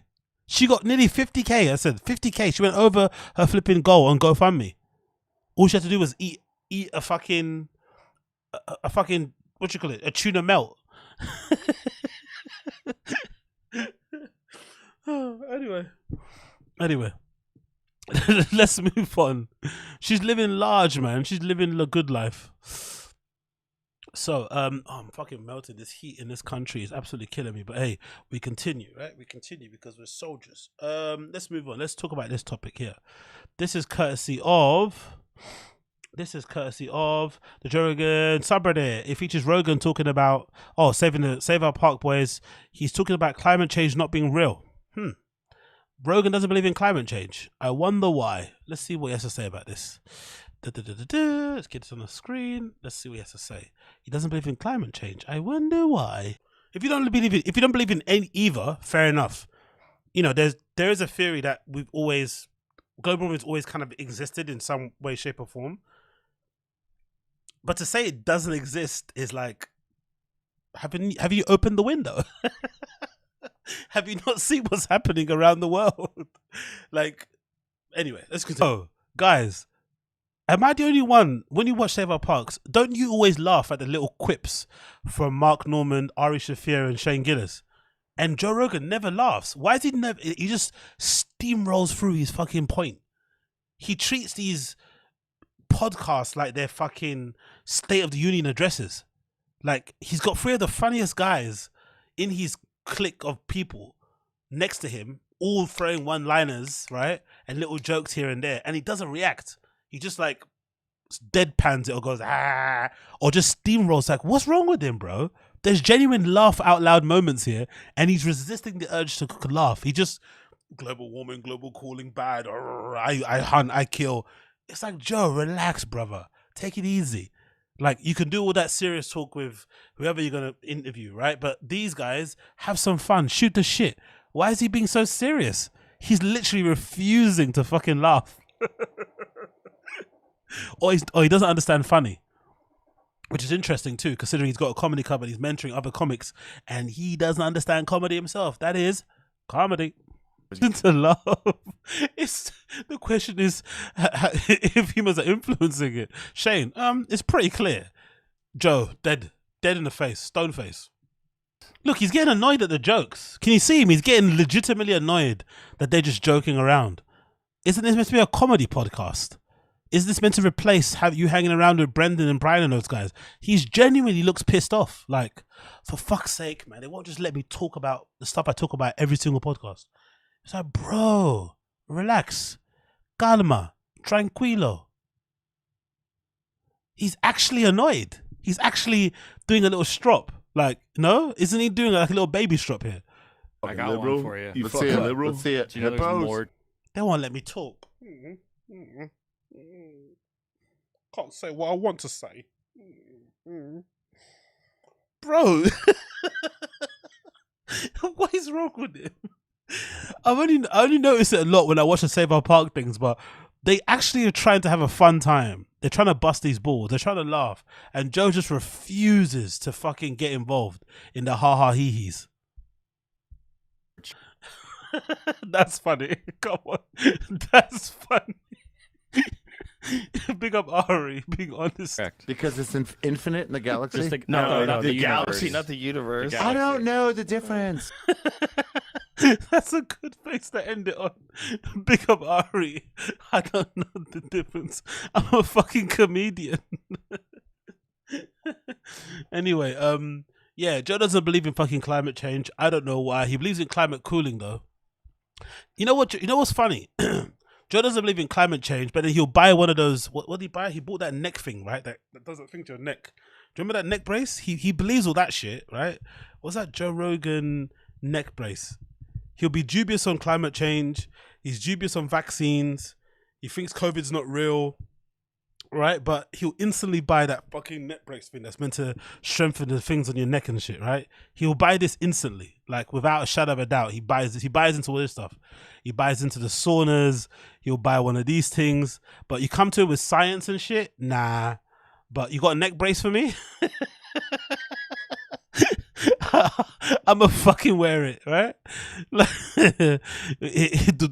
You're gonna cook me in a fucking sauna, right? You're gonna have me in the sauna like a rotisserie chicken. I'm gonna buy into that.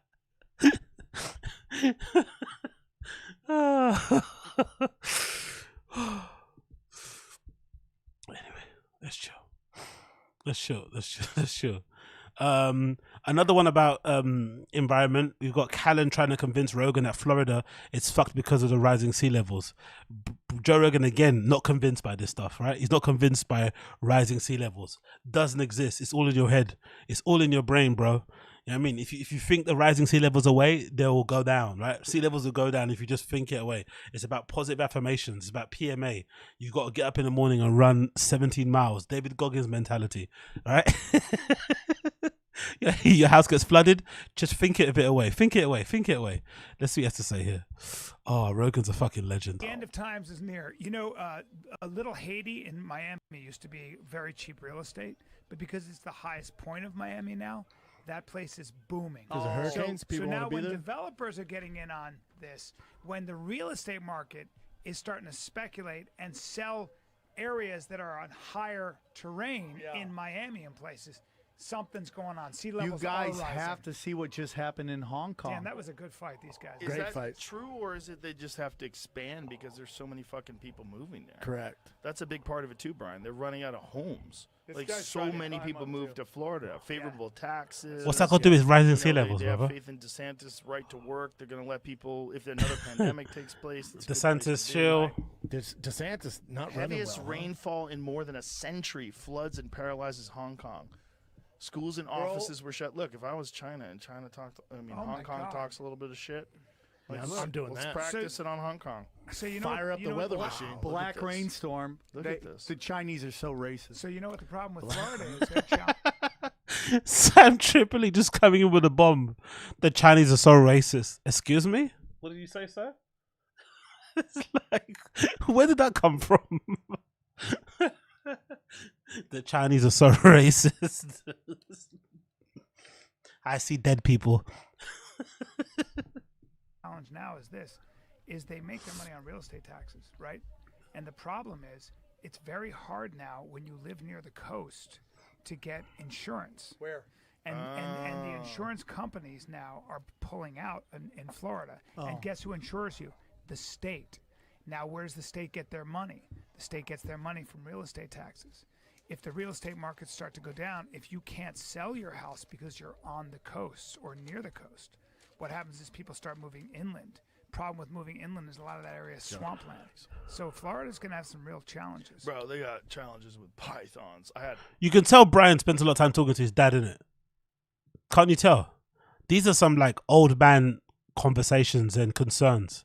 This is boomer talk, and Brian isn't even that old, but you can tell he spends a lot of time talking to his dad, which also makes me believe that his dad gives him money. I bet you Brian gets an allowance from his dad still at his age. His dad gives him some money, like here's some money, buy yourself a car, go get your wife a nice dress or something. I bet he still gets money from his dad, and he's like, "Thank you, daddy. Thank you, father." Or no, he probably calls his dad father. "Thank you, father." Right, he's got that kind of thing. Like his dad just lecturing him on fucking worldy, socioeconomic things going on around the world because his dad's a fucking, alleged former CIA agent masquerading as a financier, right, as a banker or whatever. He's got all these screens up in his fucking man cave. He gets Brian to sit down on his lap, and he just downloads on him all the issues going around the world. The price, like I bet you any money, Brian knows the price of oil per gallon. I bet you any money he knows all of that sort of shit because his dad's got several investments in and around the Middle East, right? He may or may not have funded a militia in fucking Nigeria, right? He's funded the militia in Nigeria. He's behind a coup currently going on in Sudan. All these things he's just downloading to his son at all times. Like, this is pure fucking boomer talk, right? He's just sitting there downloading it all. And then he goes back and tells his friends, "Guys, you never guess what my dad told me. So, my friend." So what the fuck is he talking about? Imagine being at a party, right? You got some cocktails, you got some fucking baddies, a couple of addies, you got some lions on the table, you're drinking some Tiger Thick, and then here comes Brian scaring away all the hoes, talking about Afghanistan and Pakistan, right? And all these fucking nonsense things, talking to you ad nauseum about the guy running at the moment for presidency in fucking Argentina, about the far right uprising over there, right? Talking to you about Jan 6 and shit. You're like, bro, all the hoes are here, and you're fucking giving us a fucking diatribe in the world history lessons on the rising sea levels in fucking Florida. Shut the fuck up. Have a line. Go and finger bang a fucking baddie in a toilet, right? And keep it moving. Why are you doing? These girls are all born in fucking 2001. They have no idea what you're talking about, bro. Do you know what I mean? The only thing they're fucking concerned about is their Instagram account and whether or not their fucking dress is too short. Like, you're talking to them about, you know, world implications, the war in fucking Ukraine. Oh my God, man. He is the worst type of person to bring to an afters. BRYAN, CALLEN, the killer of vibes, mate. The killer of vibes, right? You're my girlfriend now. Ruin the party. Jesus Christ. Fuck me. Absolutely brings the whole temperature of the room down. My dad said. It's like, shut the fuck up. Exactly, buzzkill. Who said buzzkill? Exactly, Ricky Bobby. The ultimate buzzkill. Wait, and this is them. They're watching the UFC, they're drinking, they're smoking cigars, they're eating cheese, they're hanging out again in Austin, right? All there, the Rat Pack again, and here comes fucking BRYAN. Rising sea levels in Florida are affecting people and stuff, and they go, like, shut up, man. There's some people in America who probably think Florida needs a washout. Some people say Florida is like one of those places it actually probably needs a cleanse, right? It needs someone to come down and just wash it all away and start again. And here he is complaining. My dad's holiday home in Florida was getting flooded. It's like, what? Oh, exactly, Keith Thompson. I'm so tired of comedians wanting to be political scientists and historians. I think that's why Shane Gillis won. I think that's why Shane Gillis has become super popular, and people have I've seen a lot of people gravitate more towards Bobby Lee stuff with Andrew Santino. What's that thing called? What's this? Bad Friends. It's no coincidence to me, all the podcasts that are just all about being funny have now become way more popular in the last few years, or in the last few months actually, because everyone's kind of got tired about being lectured to by fucking comedians who, you know, don't stop cheating on their wives, who don't see their children, who have their own fucking addictions, lecturing you on, you know, on how to live your life when they live like 1%ers for the most part is exhausting. But if they just sit there and do what they're meant to do, make you laugh, they're kind of entertaining. But when they try and give you life lessons, you're like, you know what I mean? You know? Come on, bro. What are you saying here? Jeremy Miller, Ago, do you have some grey hairs? No. This is just my superpower, bro. This is, I have like a special, what am I? I'm like Rogue in X-Men. This is one of my special abilities. That's just like a mark. I'm a mutant, right? I'm a mutant. So I got some little, I got some powers, right? I got some fucking nigger powers. That's what I do. When my powers, I have chains that come out under my wrist. I've got chains, you know? Or I blow cotton in your face.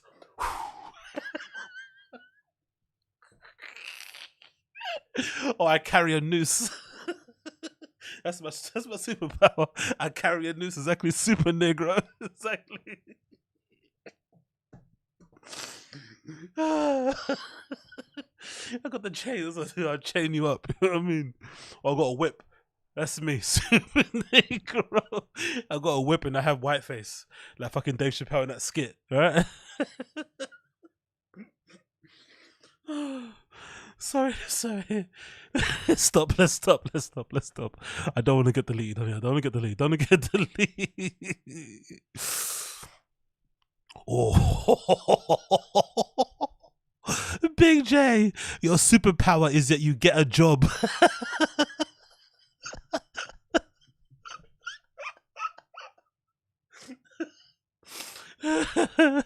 My superpower is that I've got savings.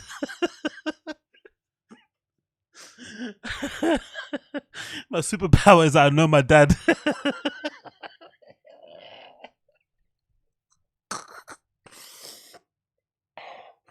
Oh, shit. Stop. Let's stop.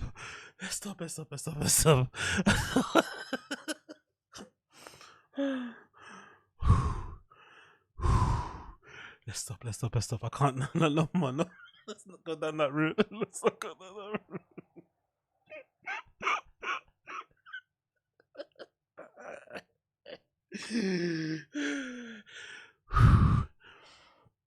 All my superpowers that I got like non-stop dancing. I do all the dances. I do all the fucking dances.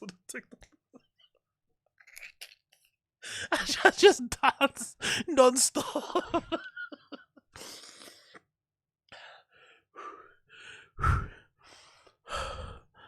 Okay.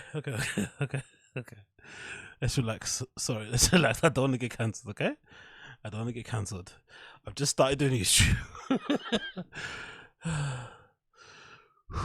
Okay, let's continue. Let's reset the room. Let's. Honestly, that killed me.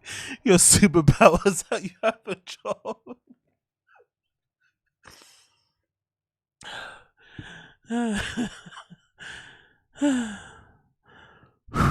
Okay, let's go. So, let's see this. What have I got? This might be. What was I saying? Let's see if I can find that clip I want to talk about here. Bear with me a second. Not that one. Not that one. Oh, which one is it? Fuck. Bear with me a second so I'll find it. Oh, actually, I can just do this, can't I? Yeah, I can just do that. Yeah, true. So let's just do this. Let's go back here. I need to play this. Let's do this. Do this.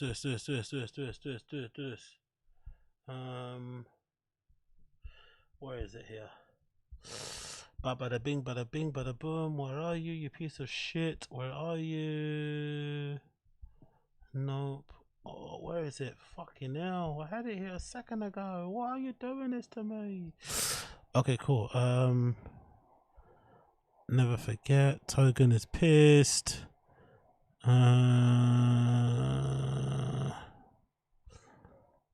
Oh fuck.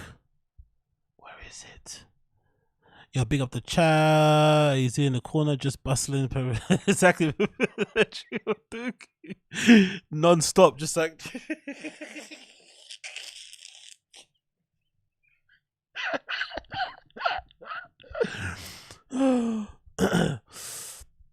Okay, cool. Let's see here. Where I got it. Actually, no. Let's just go in order because I don't want to fucking move it around. So we did that. We did this. Okay, so have you seen this? Please tell me you guys have seen this, right? Please tell me you've seen this. So this might be one of the most funniest clips, but also very revealing in that if you ever considered or if you ever wondered, like myself, why doesn't Joe have a lot more comedians who, like, I don't know, have a difference of opinion, maybe disagree with him on certain topics, maybe challenge him on certain things? This, I think, is a reason why, especially when it comes to Brendan Shaw, because there's loads of compilations out there of Brendan, you know, basically agreeing with everything Joe Rogan says. Sorry, if he has an opposing opinion and Joe Rogan has opposed it right after, he just agrees with him, changes his mind, and he kind of sounds like a bit of a parrot, and it kind of makes him look really bad. But I now understand why he does this, because when he does stand up to Rogan, or when he does have a difference of opinion, this is how Rogan reacts to him when he has a difference of opinion, which is kind of a okay point of view to come from. It wasn't like super redacted or dumb as Brendan usually is. I think he had a point to say what he had to say, but look at the way Joe Rogan reacts to Brendan having a difference of opinion on this, right? It's really, really insane to watch. Listen to this clip. Amazing. Bro, here's the thing. He's going to be better in his next fight now. Because now he knows what he did to Izzy. He's going to be better. So is Izzy.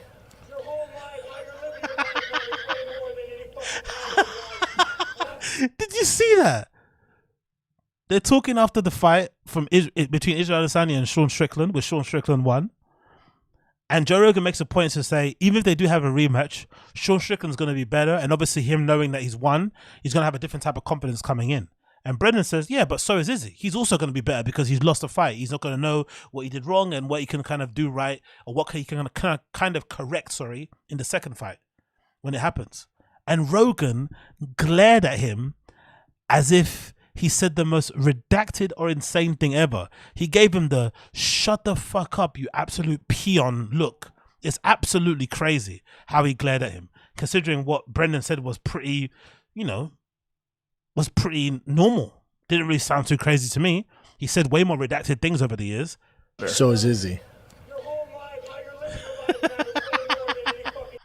Let's go again.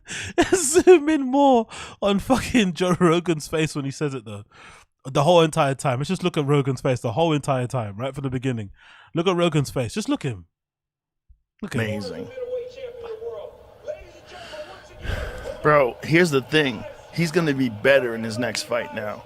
Because now he knows what he did to Izzy. He's going to be better. So is Izzy.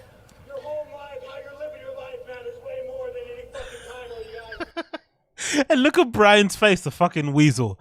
Brian's meant to be his friend, meant to be his boy. Instead of standing up for him and saying something and breaking the tension, he just laughs and kind of, he can't contain his laughter. He's trying to massage his face to stop laughing, but he just lets his friend get glared at, which shows that this happens quite often. Even behind the scenes, this happens quite often. They probably each get the glare. They've probably all got the glare from Rogan at one point in time, which has put them in their place. So if you ever wondered, why doesn't Brandon have a difference of opinion to Rogan? Why does he always change his mind whenever Rogan says something? Why is he always agreeing and nodding away like a fucking nodding dog in the car? Why is he always a bit of a parrot when he gets in front of Rogan? Why is he always trying to suck up to him? That's why. Because Joe doesn't actually like it when people disagree with him. It's weird because that's why I kind of liked Joe to begin with, right? When Joe kind of like rose to prominence, part of the reason why he was fun to listen to because he had all these interesting friends, had all these different opinions.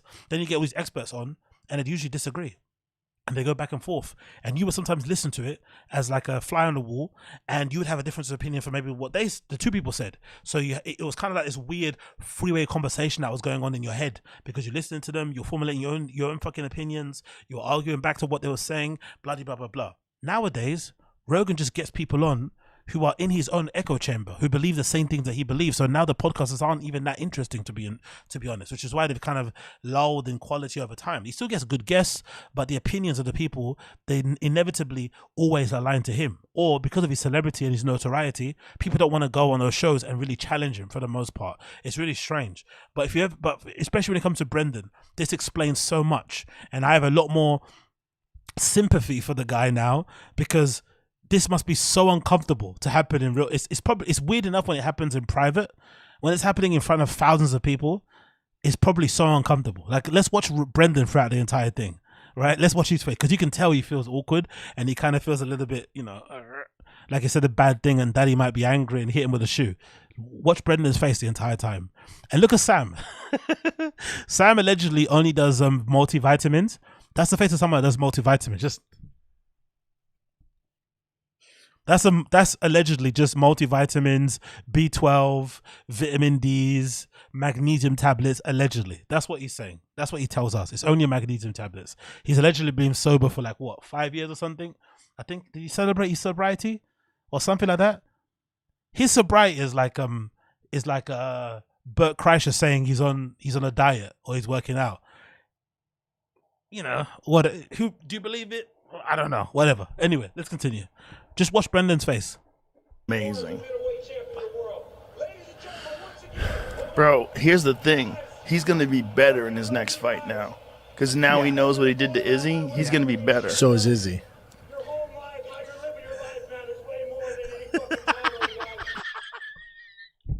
Oh, that so bad for Brendan. Look at his face. He tries to smile, play it off. He sees Joe's not smiling back. One more time, please. One more time. So is Izzy, and it absolutely killed Rogan. Rogan wanted to kill him. He wanted to jump over that fucking table and get him in a fucking anaconda choke or something. Now, because now he knows what he did to Izzy. He's going to be better. So is Izzy.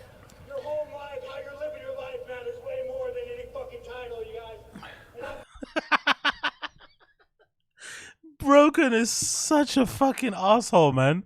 To your own friends, come on, man, don't do that to them on live on stream like that. And it was so unnecessary as well. Like I said, Brendan says a lot of dumb shit, right? That wasn't so dumb of a thing to say, and he just glared at him like, "How dare you speak when I'm speaking? How dare you have a difference of opinion?" It's like, fuck, bro, like relax. But again, it goes to show, if you ever wondered, why do all these comedians suck up to Rogan so much? Why does he have this weird ego? That's why. It's not natural for grown men with children, middle-aged white men, essentially, to have this kind of relationship with somebody who they think is their friend, but they also treat like a deity. They also treat like royalty. they also treat like their father. Like, that's the icky part. It's like, some of these guys like treat Rogan like he's their fucking dad. It's fucking weird. So it's not surprising that Rogan has this weird, you know, ego and character about him, because he's constantly being fellatioed, you know, by all these grown men who are wanting to perform at his club, get on his podcast, because they know he can change their lives. And he lords that power over them. You know what I mean? You said something wrong? Yeah, he made Louis J. Gomez, you know, become friends with Brendan. That's the power of Rogan. He said, look, you're not coming on my show again if you keep insulting my boy Brendan. Even though I insult him, or I say funny stuff about him, you're not coming on my show until you make good with him. The moment he made good with him, he invited him to Skankfest. Look at the coincidence. Suddenly, Louis J. Gomez is back on the JRE after 5 years. 5 years of not being on there. And seeing his friend Big J. Okerson go on there, Dave Smith go on there.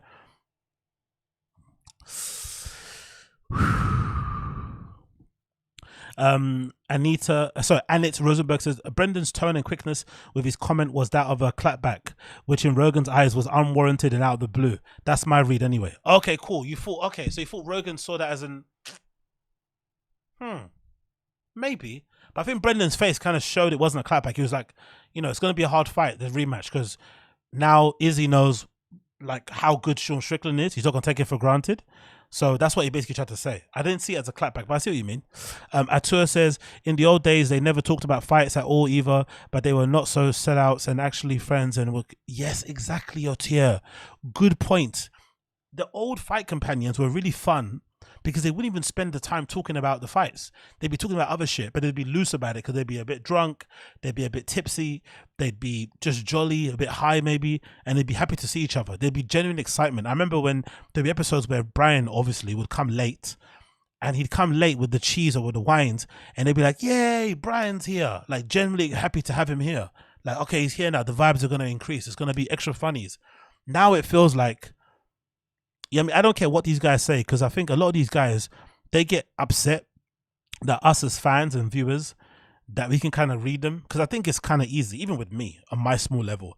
I'm sure most of you guys watching this stream all this time, 140 episodes plus, you kind of know, you know, a bit about me, even if I don't say some stuff, right? The way I act, the way I say certain things, you can kind of tell. So I think a lot of people that watch these types of content, if you consume these guys' content, you watch them on the JRE, you watch their own content, you follow them on Instagram and shit, it's quite easy to like read into the stuff that they're doing. So I think they don't like it. So when sometimes we read into it and we say, oh, these guys aren't friends as they used to be, they try and overcompensate to prove us wrong. But when they do, it kind of proves us right, because we all got eyes. You can tell the difference in vibe between Save Our Parks and when he gets these guys in Fight Companion. You can tell. The Save Our Park guys, Ari, Mark, Shane, Joe's clearly more closer to them, and he has more fun with them. Like he did before with Bryan Callen, with Brendan, and with Eddie. You can tell it's not the same. It definitely isn't the same. And maybe it's to do with the rape allegations. Maybe it's to do with Brendan and the whole Bobby Lee thing. Maybe it's to do with Brendan doing the whole, I know bald guys who are slanging dick comment. I don't know. But something has definitely changed. It's not the same anymore, man. It definitely feels like they're pulling teeth. It definitely feels like Joe's doing them a favor. It doesn't feel like he's really that happy to see them. He just does it because they're friends. He doesn't want to be, I don't know. It feels strange to kind of, it doesn't feel right, to be honest. If you watched them before, it doesn't feel right. Anyway, moving on. This is another good one too. Callen calls Rogan a Putin shill. This is a fucking crazy clip, because I never would have thought there would be a time where you'd see Joe Rogan essentially shilling for shilling for Russia and Putin, especially when it comes to the debate around Ukraine. Because the debate around the war in Ukraine, you're well within your rights to question, especially if you're American, or even if you're from the UK, because we're also funding that war. You could also question your government and the amount of aid and money that they're sending over there, you know, the intentions behind it, using it as a proxy war, blah, blah, blah. You can question all of those things.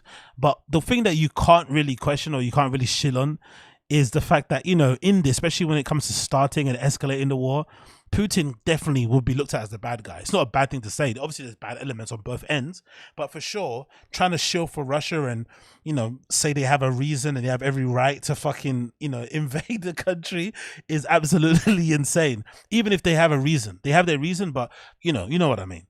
But I just wouldn't expect to see Joe Rogan being in this place where he's shilling for Putin. It's fucking crazy. And the one to call him out on it is who? Is party pooper Mr. BRYAN CALLEN comes through with some daddy talking points to fucking dunk on Rogan's, which is quite entertaining to watch. I'm not going to lie. Let's play this clip. Really entertaining to watch Callen dunk on Rogan a little bit on this one. They did not fuck around. Unless Trump. Singapore, same thing. Singapore, they look what happened with Brittany Griner. Yeah. She had like a vape pen in Russia.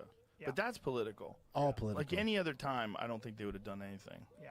They're doing wild shit in Russia, though. You know what sucks? When a country that you're not supposed to like does some shit you agree with. Like, I'm not supposed to like Russia, but they banned GMO foods and they banned industrial farming.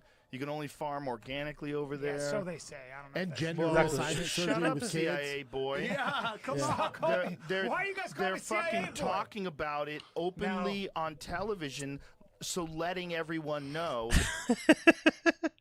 Joe Rogan buying into RTE propaganda. Like,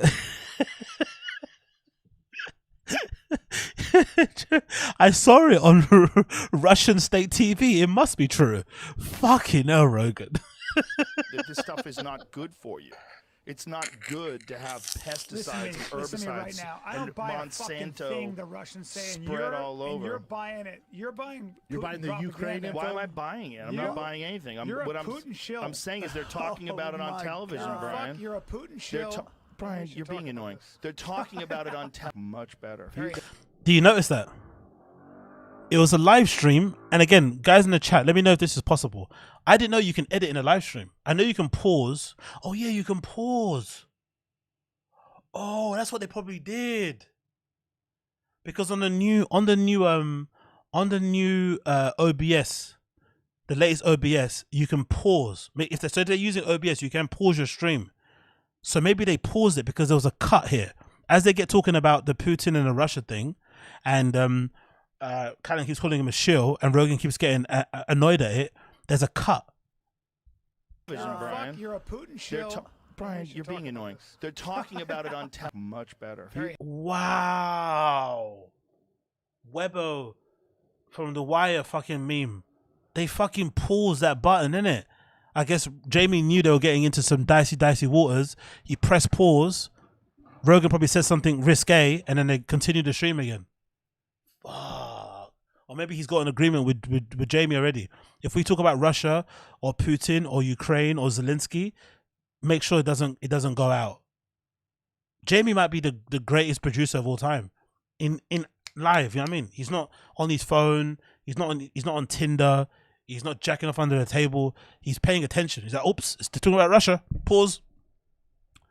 You know what I mean? He's protecting his investment too, because, you know, this is his livelihood as well on the line. He's like, no. I'm not, you know what I mean? You already nearly got me kind of cancelled because of the fucking horse tranquilizer thing you're taking, ivermectin. I'm not letting that mistake happen again. Pause. Fucking hell. Crazy, isn't it? Callen is the one to call him out on that.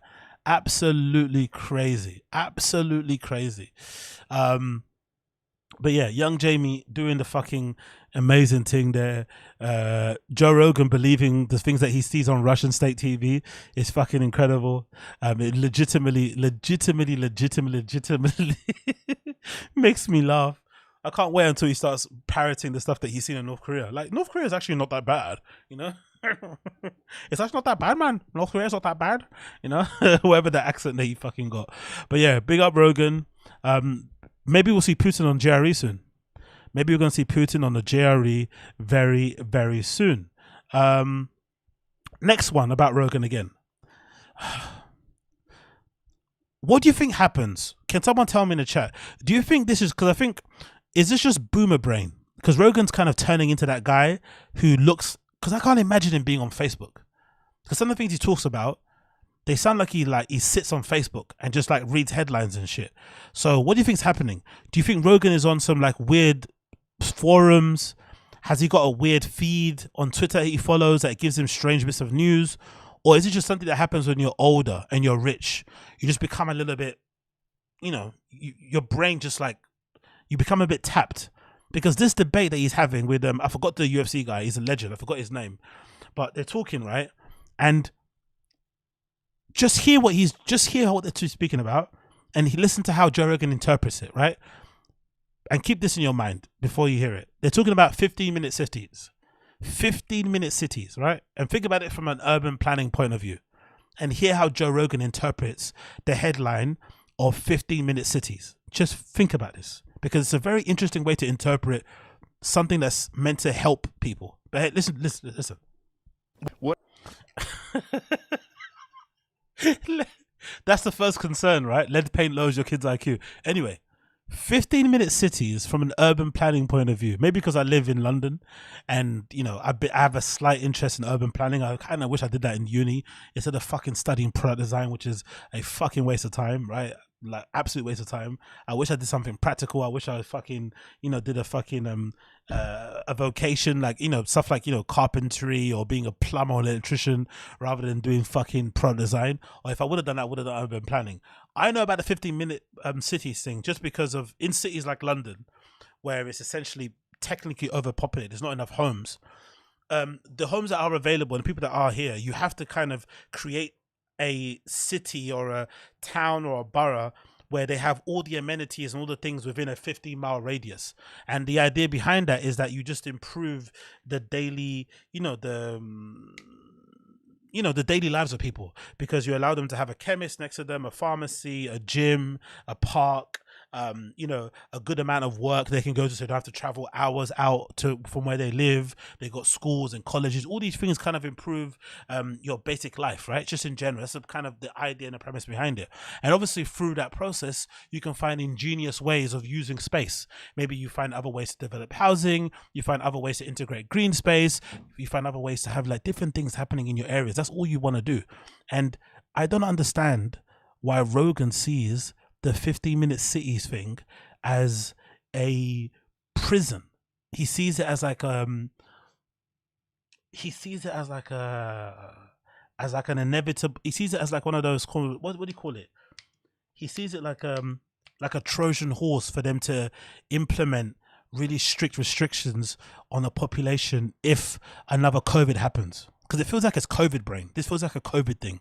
People are scared and paranoid that if we have another lockdown and there's a 15-minute city, they can essentially put the fucking borders up and stop you from leaving, right? That's the really cynical, black-pilled way to kind of look at things. And I don't think that's true. Do you know what I mean? You have to kind of be a little bit chill about these things and kind of realize that most likely it's not as sinister as you think it is.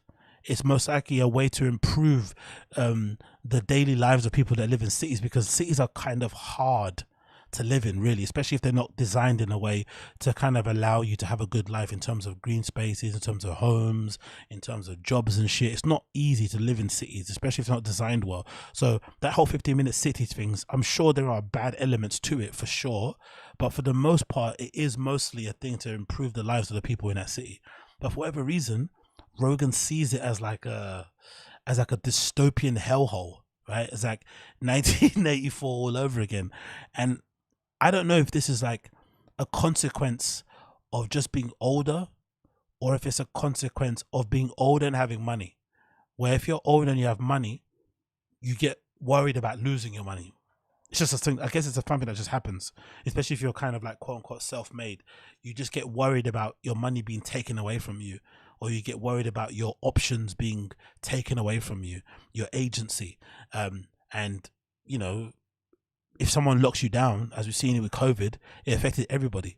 Unless you went to a country where they didn't have any lockdowns, for the most part, everyone got affected. So maybe in his head, he's like, I don't want it to happen again. I've got PTSD from this shit. I'm not happening again. But it's just a very odd way to interpret something that's pretty chill. He hates Canada so much, and all these guys, they hate Canada, they hate Justin Trudeau. It's all Jordan Peterson's fault. Jordan Peterson made all these guys hate Justin Trudeau, hate Canada, have all these crazy. I'm sure it's it's got its issue. Or some. You know what I want to say with this? Maybe he's right. I just want some evidence. Have you got any evidence where that has happened? There's 15-minute cities all around the world. Can you show any evidence where a 15-minute city that was billed as one thing turned into be another thing? A dystopian hellhole, a police state, right? Like, tell me where those places exist and maybe I'll believe your conspiracy. But if you're just afraid of, oh, if another fucking pandemic happens, we're going to be forced to work together in order to stop the spread of it. Okay. Are they going to forcefully lock you inside your homes? Like, good luck trying that, especially in America with you guys all having arms and shit. That's not going to happen anyway. Even if they do make it fucking 15-minute city, people are going to do what they want. I think the pandemic showed that, right? Even if we have a worldwide fucking virus that's going around killing people, for the most part, everyone's going to do what the fuck they want to do. So the fact that people think that just because you live in a 15-minute city, you're going to be confined to your homes is legitimately insane. It's obviously there to help. I'm sure there are some economical reasons why you would make a 15-minute city, because technically if everything goes in 15 minutes, it's going to make it easier for you to get there. It's going to make it easier for you to shop, to spend more money. Those monies go back into the state. That state gets financed to other things, blah, blah, blah, blah. So I'm sure there is a monetary gain that they're going to have from it, from having everything within 15 minutes. So you don't have to travel to other places and spend your money there. Big up Austin Casey. Appreciate it, brother. The reason Rogan thinks that about 15-minute cities is because that's how it has been portrayed by all the media here in the US. They make it seem like you will be confined to a 15-minute area only. It's insane because the 15-minute city, thank you Austin Casey for that, appreciate the clarification. It's funny how it's different being perceived in places, because the what's that thing? There was a big move with Amazon. I'm not sure if they've done it yet in your country, but in here or in Europe, Amazon were test piloting a scheme for the what was it called? Was it the first mile, the last mile? So basically the premise behind it was that Amazon was trying to get to a point where if you went to order a charger for your phone, they could get it to you within an hour. So now you have Prime that comes the next day, they'll get you in an hour if it's within a 1 mile radius or something along those kind of lines, right? Because there's always these service centers around, especially if you live in a highly populated city or area, and that's something they've been obviously trying to push for. And obviously that sort of stuff have implication for local businesses.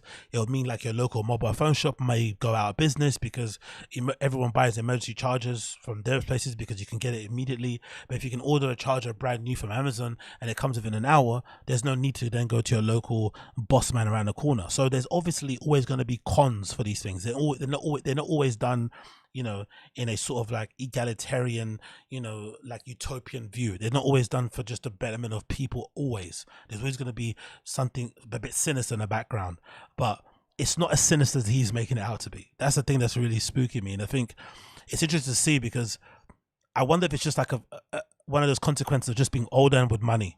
You just get more worried and concerned, like all boomers do. You're just a little bit more, you know, worried about the future, which is odd because you've kind of got the most out of life. You're not going to spend all your money anyway. Why would you give a fuck? But if anything, they have the opposite reaction. Do you know what I mean? They get way more paranoid with stuff, and they always look at things incredibly cynically. So it kind of is what it is, but I find that really, really interesting. He saw a 15-minute headline and he thought it was essentially a prison sentence for anyone that lives there. And it's funny also because it doesn't affect him. Rogan can live anywhere that he wants, but he's concerned about 15-minute cities. Like, why do you care, sir? Like, it doesn't ever affect you, ever. But anyway, let's move on. Next clip here. Oh, I've got so many things to talk about still, innit? Bombarded. So we played that. Yeah, let's. What do you think this is about? Tell me. Actually, this makes I know what this is about. This makes a lot of sense.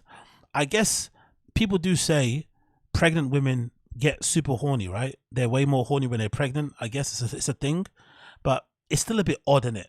It's still a bit strange. This post I'm going to show you here on the screen. KUTCHER the Fighting the Kids subreddit. This is a post taken from Brendan Schaub's wife's Instagram account, and I guess she's firsting over a NFL player called Nick Bosa. And obviously he looks completely jacked and they're very huge and shit. And she posted a very interesting caption about him, which I'm going to read here. It says, "Woke up after a long night of thinking. I've been looking at the NFL the wrong way the whole time. Lord Jesus Christ, I found out this guy is Nick Bosa. Whatever team he's ever on, I'll be rooting for. Maybe they need to play in just shorts. No helmets, no paddings. Guaranteed all the women in America would watch it. You're welcome, ladies." For a woman who's like pregnant and about to give birth and also married, isn't that a bit strange? Don't get me wrong, the guy looks like a fucking piece. He's obviously jacked as fuck, but a bit odd, no? Or am I bugging out? And you got other posts here showing a picture of him, a screenshot on there that she saved on her phone. What do you think? Especially considering Brendan is a fucking, you know, he's a former NFL athlete himself, obviously. Do you think he feels a bit threatened that his wife is at home thirsting over Nick Bosa? Or how do you pronounce the name? Is it Bosa or Bosa? How do you pronounce the guy's name, right? Do you think he's a bit annoyed at home having her first over him? Like, probably keep Tyler Lewin and Will Compton away from her also, right? Keep those guys away from her. Keep her away from the bussing boys because they may bus on her, you know? Like, fucking hell, man. His name, he pronounce it Bosu. Bosu, really? And it's Bosa. You pronounce it Bosu. Is that shu, like in Chinese? Shu. Shu. People are saying Bosa. Is it Bosu? My name is Nick Bosu. I'm from Shenzhen. Oh, that's a bit dicey, isn't it? Is that dicey? Is that dicey? That's a bit dicey. I need to chill. I am not Dave Chappelle.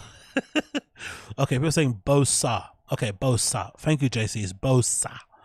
But yeah, a bit suspect, isn't it? A little bit suspect. Why is your wife doing this, bro? Bit weird, isn't it? Little bit strange. And then there was another person I wanted to show you here. Let me get up on the screen. Bear with me a second. Oh, where is it? Yeah, there you go. This one. So let's get this on the screen also so you can see it. Display. So what do you think about this also? Interesting, just an interesting person. Brendan's interesting and everything about his family, himself, it's just fascinating. So this is a post again taken from Brendan Shaw's wife's Instagram account. It's her making this meme, says him not buying you any bags anymore, me, I guess something I'm gonna buy all of them. And then she posts underneath that a caption that says, me in Las Vegas this coming weekend. So Brendan Schaub's heavily pregnant wife is gonna be in Las Vegas with the ladies, with her ladies crew hanging out and shit. And I'm wondering, why does a heavily pregnant lady need to go to Las Vegas? And please don't tell me, please don't depress me, guys, in the chat. Is that a thing in Las Vegas? Do you see like pregnant women just like on the strip with fucking cocktails in their hands and shit? Really? Is that a thing? Because that would really bum me out. If there's gaggles of like pregnant women in Las Vegas with big bellies walking down the strip with a fucking cocktail in their hands, smoking a cigarette. Like, do you know what I mean? That's really sad. I hope that's not the case. But I don't know. Las Vegas feels like a couple's place or a place for city girls and city boys. That's what I think. If you're in a couple, it's amazing. You can be in a hotel room overlooking the site where all those people died at that fucking mass shooting where the country people would be fucking next to the window. If you're a boy, you can be walking down the street trying to hook up with fucking prostitutes. If you're a girl, you can maybe bump into an athlete. But if you're a mother and you're pregnant, do you really need to be in Las Vegas? Do you really need to be in Las Vegas if you're heavily pregnant?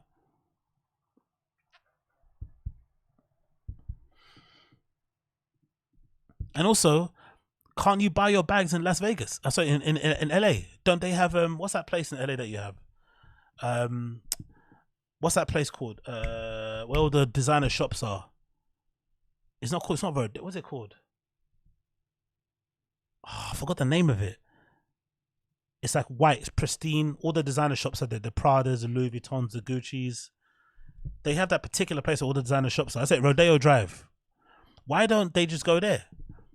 Or do they have better luxury shops in Las Vegas? Something tells me the reason is this. I've got a feeling Brendan had to agree to this. That's how he got the car. And that's how he got permission to go to see Rogan in Austin and hang out with the boys.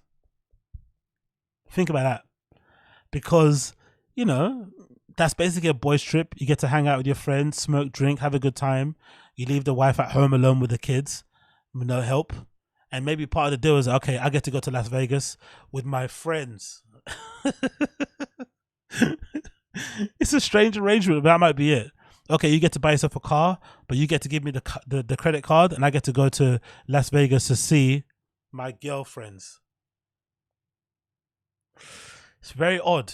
Very, very odd. Otia saying from LA it's only an hour flight. You're there and back for the weekend. It's actually chill as hell. It's actually chill as LA to Las Vegas runs. Okay, cool. But again, would you let your pregnant wife, well, not let, that's not a good idea. Not good to say let, they're not a fucking dog. But would you be surprised? Would you be a little bit, why does my pregnant wife want to go to Las Vegas? Wouldn't that cross your mind? Why, babe? Oh, I just want to go hang out with the girls. What? You want to do a wet t-shirt contest or something like that? What are you doing? I don't know. It's just strange, like she used to go to see a real baby daddy, says Uche. The real baby daddy, the florist is out there. Yeah, I don't know. I just find it odd. I found that whole thing odd. Like, why are you going to Las Vegas, madam? Like, aren't you about to pop anytime soon? Because I think the baby's coming in December. Should be, right? Around that time. And, yeah, who knows? Who knows? Who knows? Maybe, I don't know what I'm talking about. And maybe they've sorted out a good little arrangement for themselves that works, and it is what it is. Fair enough. Moving on. What's we got here? No let has my girlfriend when pregnant went to Vegas with her girls. They just went to saw a show, got treatment, etc. No big deal. Okay, fair enough, Otier. Fair enough. Maybe I'm viewing Las Vegas too much like a hedonistic. What's that movie that thing he was in? Callen was in. I'm seeing Las Vegas like that. That movie that Callen was in. Forgot with Bradley Cooper. I'm seeing Las Vegas that way. Josie's saying The Hangover. That's it. The Hangover. You would think that she would just want somewhere suitable for a pregnant woman. Yeah, who knows? Maybe The Hangover. That's it. I'm looking at Las Vegas like The Hangover. So I guess maybe I got the wrong idea about it. Maybe it's a lot more chill than that. And tacky. No, Vegas is hedonistic as well. Okay, cool. Maybe Ochoa's right. Maybe if you want to have a chill, maybe Las Vegas is one of those places where if you want to have a turn up weekend, you can. If you just want to chill, get pampered, go to the spa, get a mani-pedi, a massage, get loads of fucking room service. Do you know what I mean? You can have that also. I'm sure that exists. People just go for that, having like a nice staycation. Do a bit of people watching, because I wouldn't mind doing that. Going to Las Vegas and just seeing people on the strip, falling over each other, throwing up on each other, fighting, getting jacked. That might be pretty good. So I understand. Again, I'm talking from it as a foreigner who doesn't know anything and just consumes US content via the medium of YouTube and Reddit. So that's all I know. Let's play this clip. This is a perfect one. Look at this clip, right? Another example of Brendan always being the one-upper and always having direct experience with the things people are talking about. I fucking love this shit because it was almost nailed on that he would say this. Listen, watch this clip. I'm going to hide the headline so I don't spoil it. But listen to this clip. This is such a Brendan thing to do. So Brendan. It's fucking perfect. Listen to this. Isn't that wild? Like Australian shepherds, like Australian sheep herding dogs, they like corral kids. Yes. They're like, come on, get over this way. I grew up with one. Yeah, my dad would have amazing. me and my Yes. brother run in a park, and they would fucking circle us around. It's a city dog. They Knew what the circle fuck to do. around you. Yeah. They're like, get back, get back. We Yeah. got you. You saw him peak. blessing. Yeah. He peaked at the right time, right there. Insane. Look at this.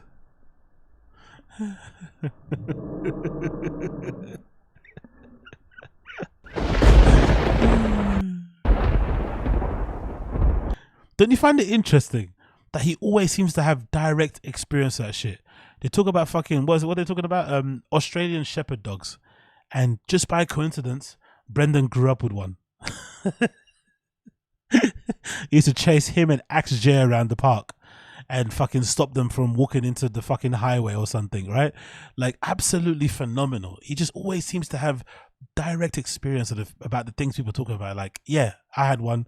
I went there. I beat it. I completed it. My dad got one. My mum had one. Like, come on, Brendan. One more time. It's fucking awesome, bro.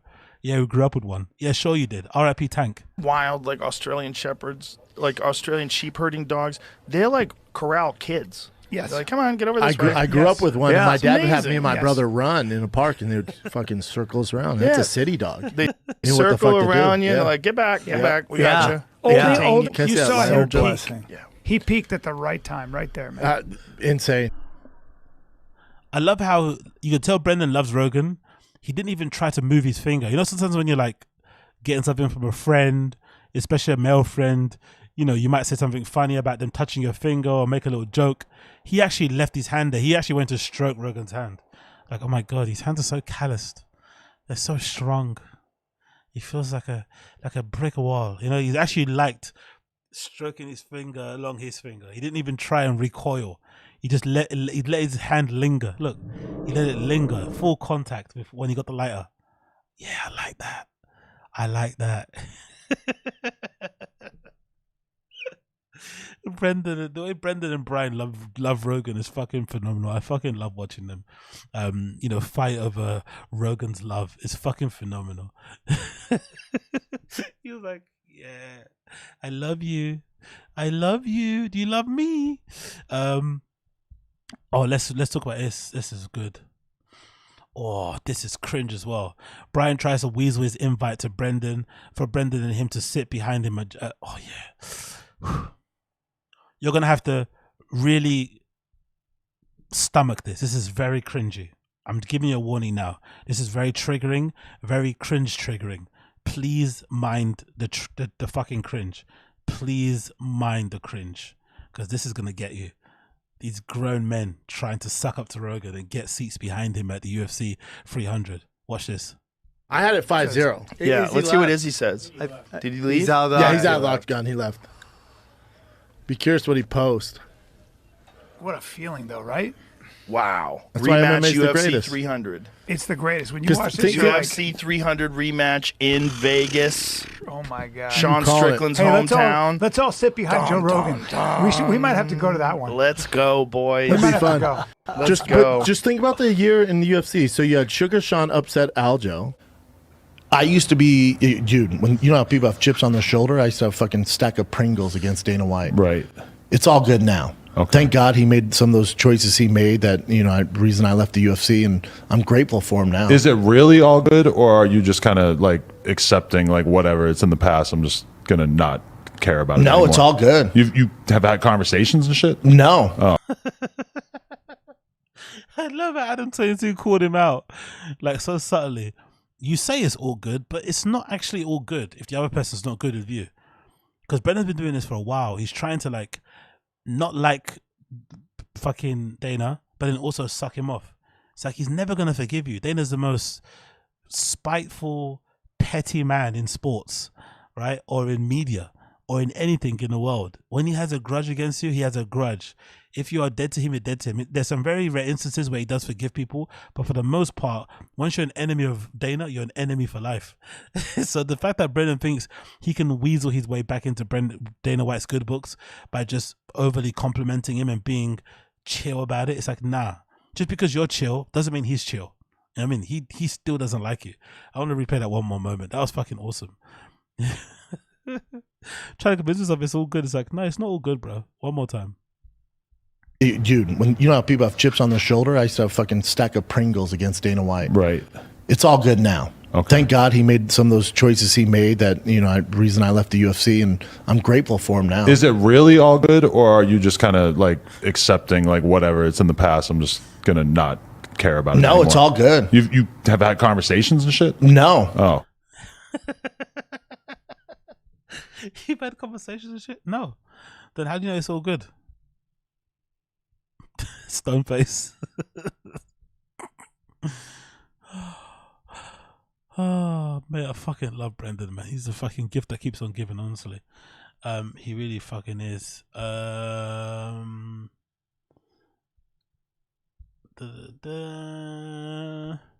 then of course the final one is this one about, like, again, I don't, you know, my social media engagement isn't the best. I'm not on my IG all the time. I don't have a lot of friends from school, so I don't really know what the girls who are pregnant, who have families now, are doing. And I don't know what, like, I don't have a Facebook, because I think the Facebook is what I'm missing out. So I don't get the mum side of social, the adults. So I'm not too sure if what Brendan Wife is doing here is normal. and most mums complain about their pregnancies and about how hard it is and shit on their socials aloud like this. But this sounds a bit odd. This sounds strange, isn't it? I don't know, maybe just to me. Again, let me know if I'm being wrong here. But this is a post someone posted on the Fire and the Kids sub. It's a screenshot taken from Instagram stories, and it says as following. Today has been rough. My Wi-Fi went out since last night. Nothing works still. TV's going in and out. Babysitting on my lungs. I can barely breathe. Sciatic is at its all-time worst. And the heartburn, wow. Not sure how I'm supposed to live 3 more months of this. Not sure I can. So, like, I'm not sure if this is an attention thing, if she's actually feeling suicidal. But it's like, bro, you're pregnant. Like, is this how you're meant to, like, portray this online? Is this how women actually feel when they're going through it? And we just see the kind of happy-go-lucky image of it that women are trying to present, but it's actually a bit of a misery thing. Are you meant to share this sort of stuff on social media? As a husband, would you be concerned if your wife did this? Would you want to maybe check in on her, fly back, make sure she's okay?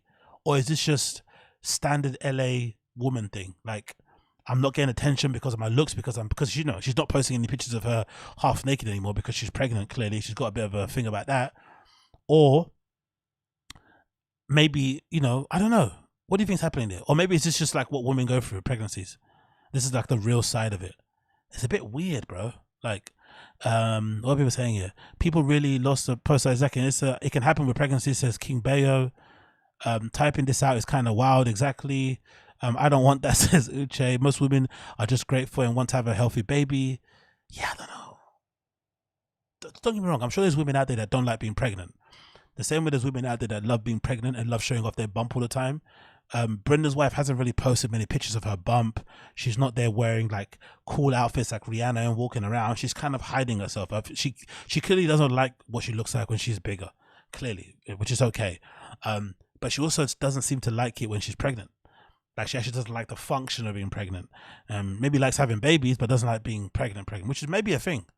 Maybe there's women out there like that, right? Maybe there's women who like having kids, but don't like being pregnant and what it does to their body, how it changes them, mood swings, appetites, weight, what they look like, how they feel, but they want to have a kid. That probably exists. I'm sure it does. But it's just funny how she started it. Today has been rough. My Wi-Fi went out. The roughest of days. I don't know. Again, interesting family. Nothing more to be said about that one. She seems dramatic. Let's not forget she survived the hurricane. Yeah, true. What's what I'll talk about here? Oh, my fucking teeth. Self-control. Yeah, cool. Let's talk the other one. I want to say, this one. This is a good one. So this might be a favorite clip. I might have to end on this one, right? Because it's about 2:40 now. So no, sorry, 6 a.m. So this is a good one. This is an interesting one because what we know now is that Brendan has finally been to the Comedy Mothership. A lot of us were debating online, will he ever get invited on there? And I think via some via some anonymous sources on the Reddits, I think we've all kind of gleaned an understanding that most likely someone involved at the Comedy Mothership, whether it's Rogan, whether it's Adam Eager or somebody else, has made it very clear that Brendan can't do headline weekends at the Comedy Mothership. Whether it's because they're fully booked, because they don't think he's funny enough, whatever, but he's definitely been told he can't do it. Whether he requested or they just told him he can't do it before he asked, I'm not too sure. But I think it's very clear, we've been told by people that he's not going to be able to perform at the Comedy Mothership, which is really strange because of his friendship with Rogan, and the fact that when Rogan was in LA, he was one of his main cheerleaders and always had him performing at the Comedy Store with him, doing the Joe Rogan and Friends stuff. So as soon as Rogan moved to Austin and started up his own club, he suddenly changed his whole approach to stand-up and how he basically endorsed or platformed Friends. He's become a lot more strict. Maybe there's a lot more filters to go through. You have to jump a lot through more hoops, and of course Brendan's had to suffer from it. But this is really interesting because this is probably kind of even crueler than not allowing him to perform. He invited him to the club, but he didn't get any stage time. Judging by what they said here in this conversation, clearly Brendan went there, but he never performed, which I think is actually worse than never going. I'd rather not go than know my friends performed there and I can't. Let's play the clip. That green room's great at the mothership, Joe. Oof, It's fun, the whole right? club is gorgeous. There's nothing. It's so. You just gorgeous. took everything that was great at the Comedy Store, and then we're like, I'm gonna move here. Yeah, make it a little better. Yeah. Dude, this is gonna be your main room is just absolutely beautiful.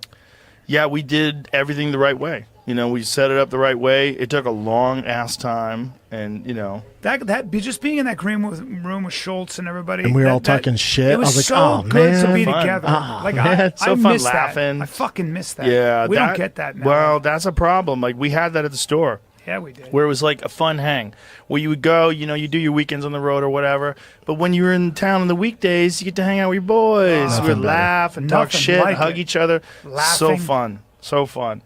And we got a lot of like really good up and coming people, like the In open Austin? micers. Yeah. I would like to hear from the comedians that weren't in that in group, because they talk about how fun it is and how cool it was to hang out and joke around and make the Comedy Store in LA their own little hangout spot. But I wonder how it was like for the people who were on the fringes, because from what I've seen, you know, Chappelle Lacey recently got made a regular of it at the Comedy Store. So clearly it's continued keeping on. And I heard something about whoever's a new booker there doesn't like rapists and diddlers and shit, which is why he hasn't got Callen and fucking Chris D'Elia back there. But clearly the Comedy Store is still doing its thing. They're still having bookings. They're still selling out weekend shows. People are performing. People are going to see comedians there. So the Comedy Store has kept on keeping on. It's just that this little crew of this little boys club, for lack of a better term, isn't there anymore. Rogan's moved to Austin. Other people have followed him there. And the scene has changed around the Comedy Store. They may be trying to get some younger people, fresher people, different people from different places, blah, blah, blah.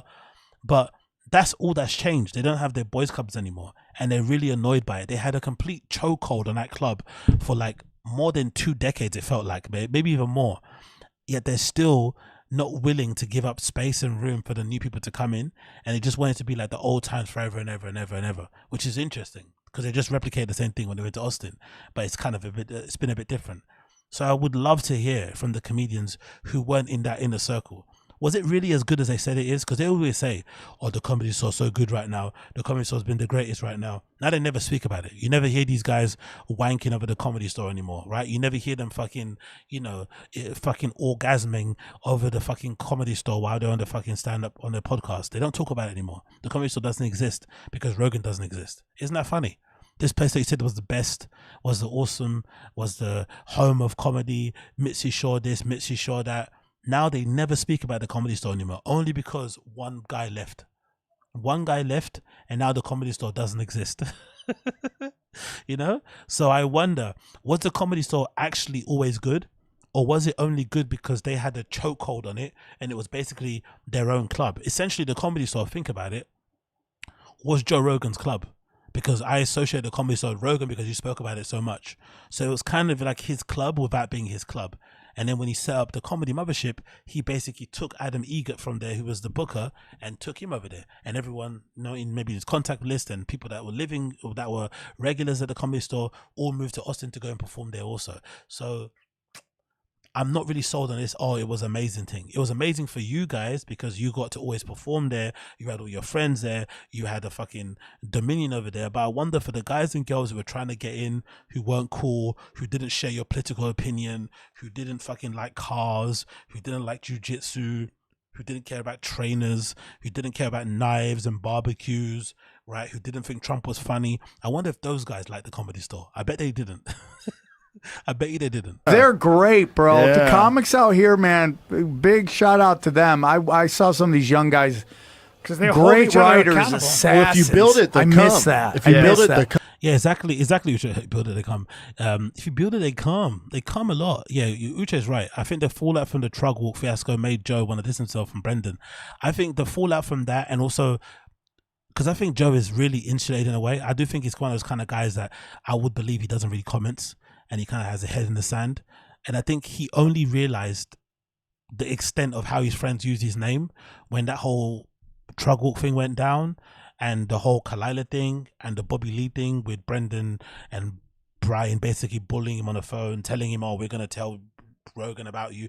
I think that's when Joe realized, "Oh shit, these guys are doing the most."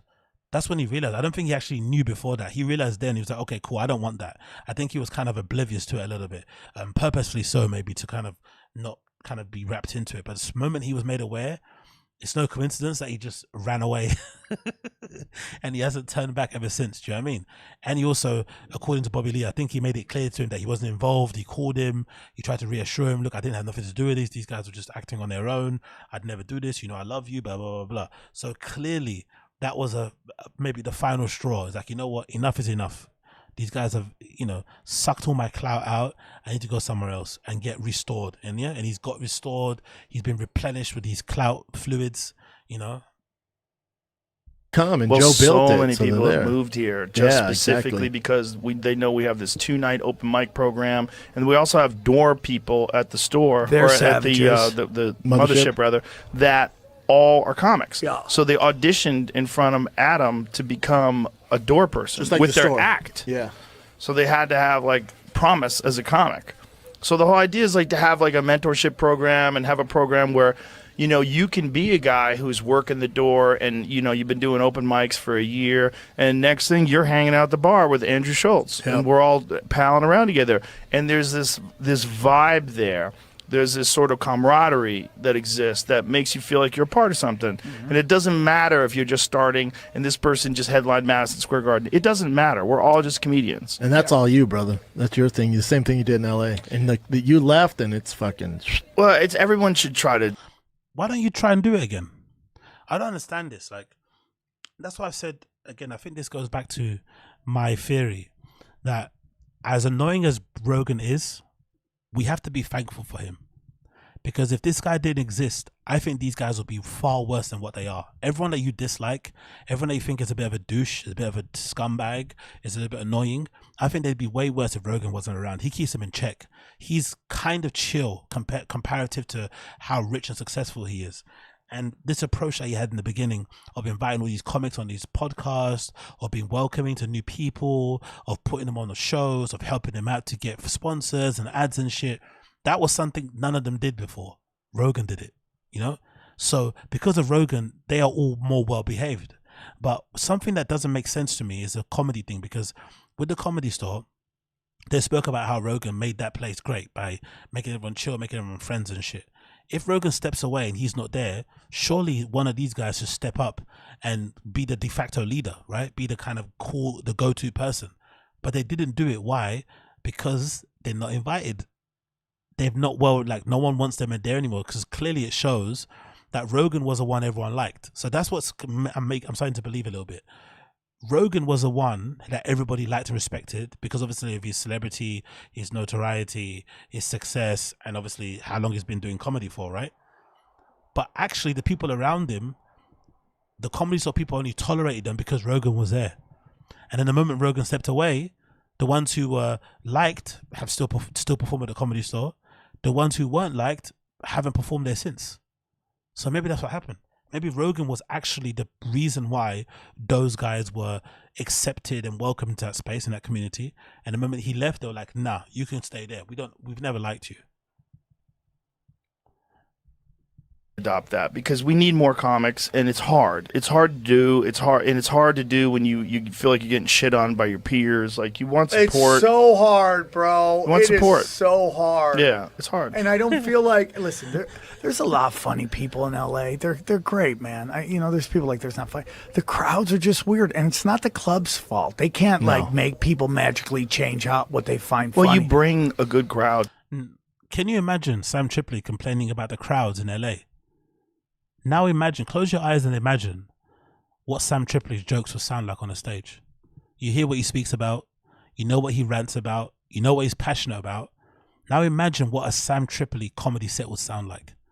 Do you think anywhere in the world would laugh at that stuff? Do you think anywhere in the world would be laughing at him talking about, the third tower? About flat earth on the stage and screaming at you and trying to make it funny? Do you think anyone will like that? But here he is blaming the LA crowds. It's the LA crowds that don't like me, man. It's like, bro, maybe change up your comedy a little bit.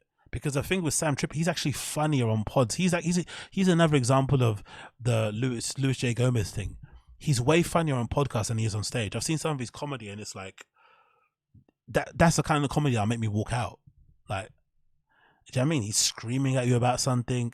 He's all vitamined up. You know what I mean? He's concentrated hard at Rogan there, right? He's giving him that concentrating look face, which is worse because he looks like he's got really thick glasses, so it makes his eyes look bigger. So it's really staring at you. Yeah, so he probably is okay, but the glasses and the fucking non-blinking and the clenched jaw doesn't really help situations here. I can't imagine going on Rogan high, to be fair. I can't ever imagine it. I would even be afraid to take a joint, to like, you know, to take a pull on the joint. Oh, Uche saying it's just a meth face. Nah, Uche, he's just concentrating. It's not meth, he's concentrating.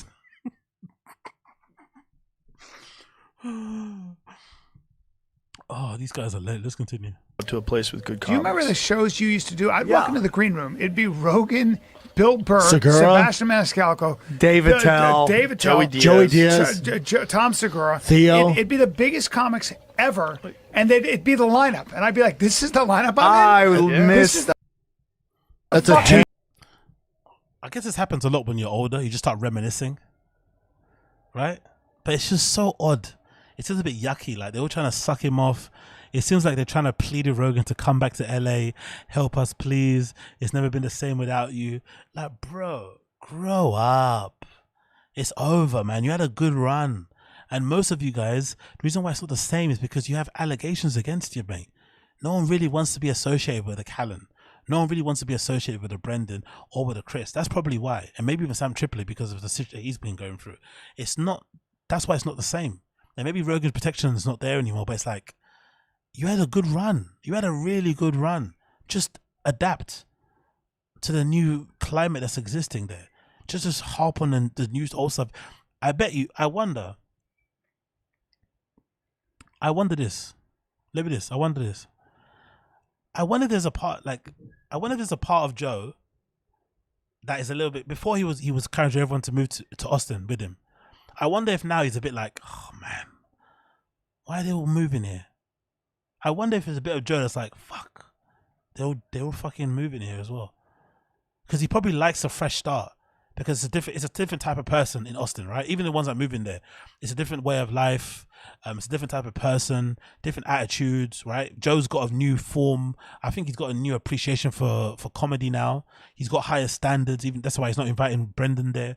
I wonder if there's a part of him that's sort of regretting, like, in telling them to all come, because they're all kind of pining to be a part of that, you know, Comedy Store 2.0 scene that's existing in Austin.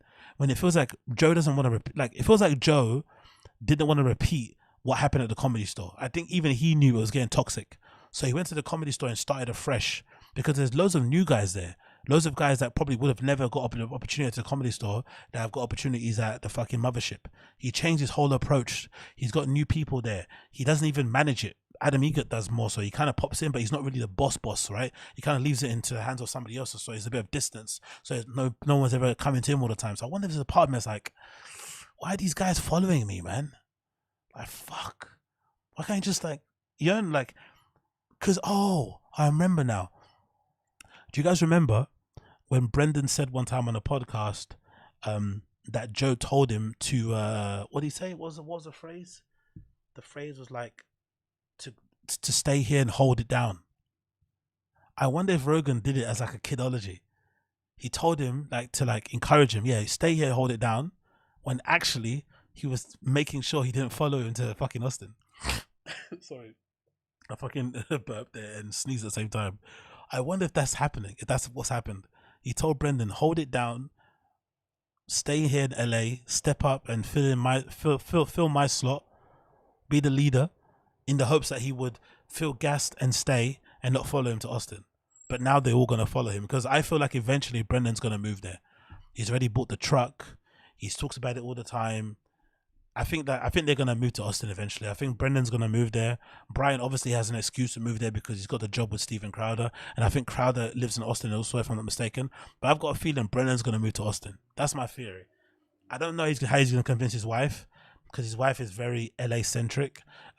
She loves all the fancy shit. She's a bit of a, I'm assuming, a fan of the Kardashians, right? I can't imagine Kim living in Austin. Kim hated Wyoming, right? Obviously Wyoming is not the same as Austin, but I don't think, you know, a person like Brendan Schaub's wife really wants to live anywhere else apart from LA.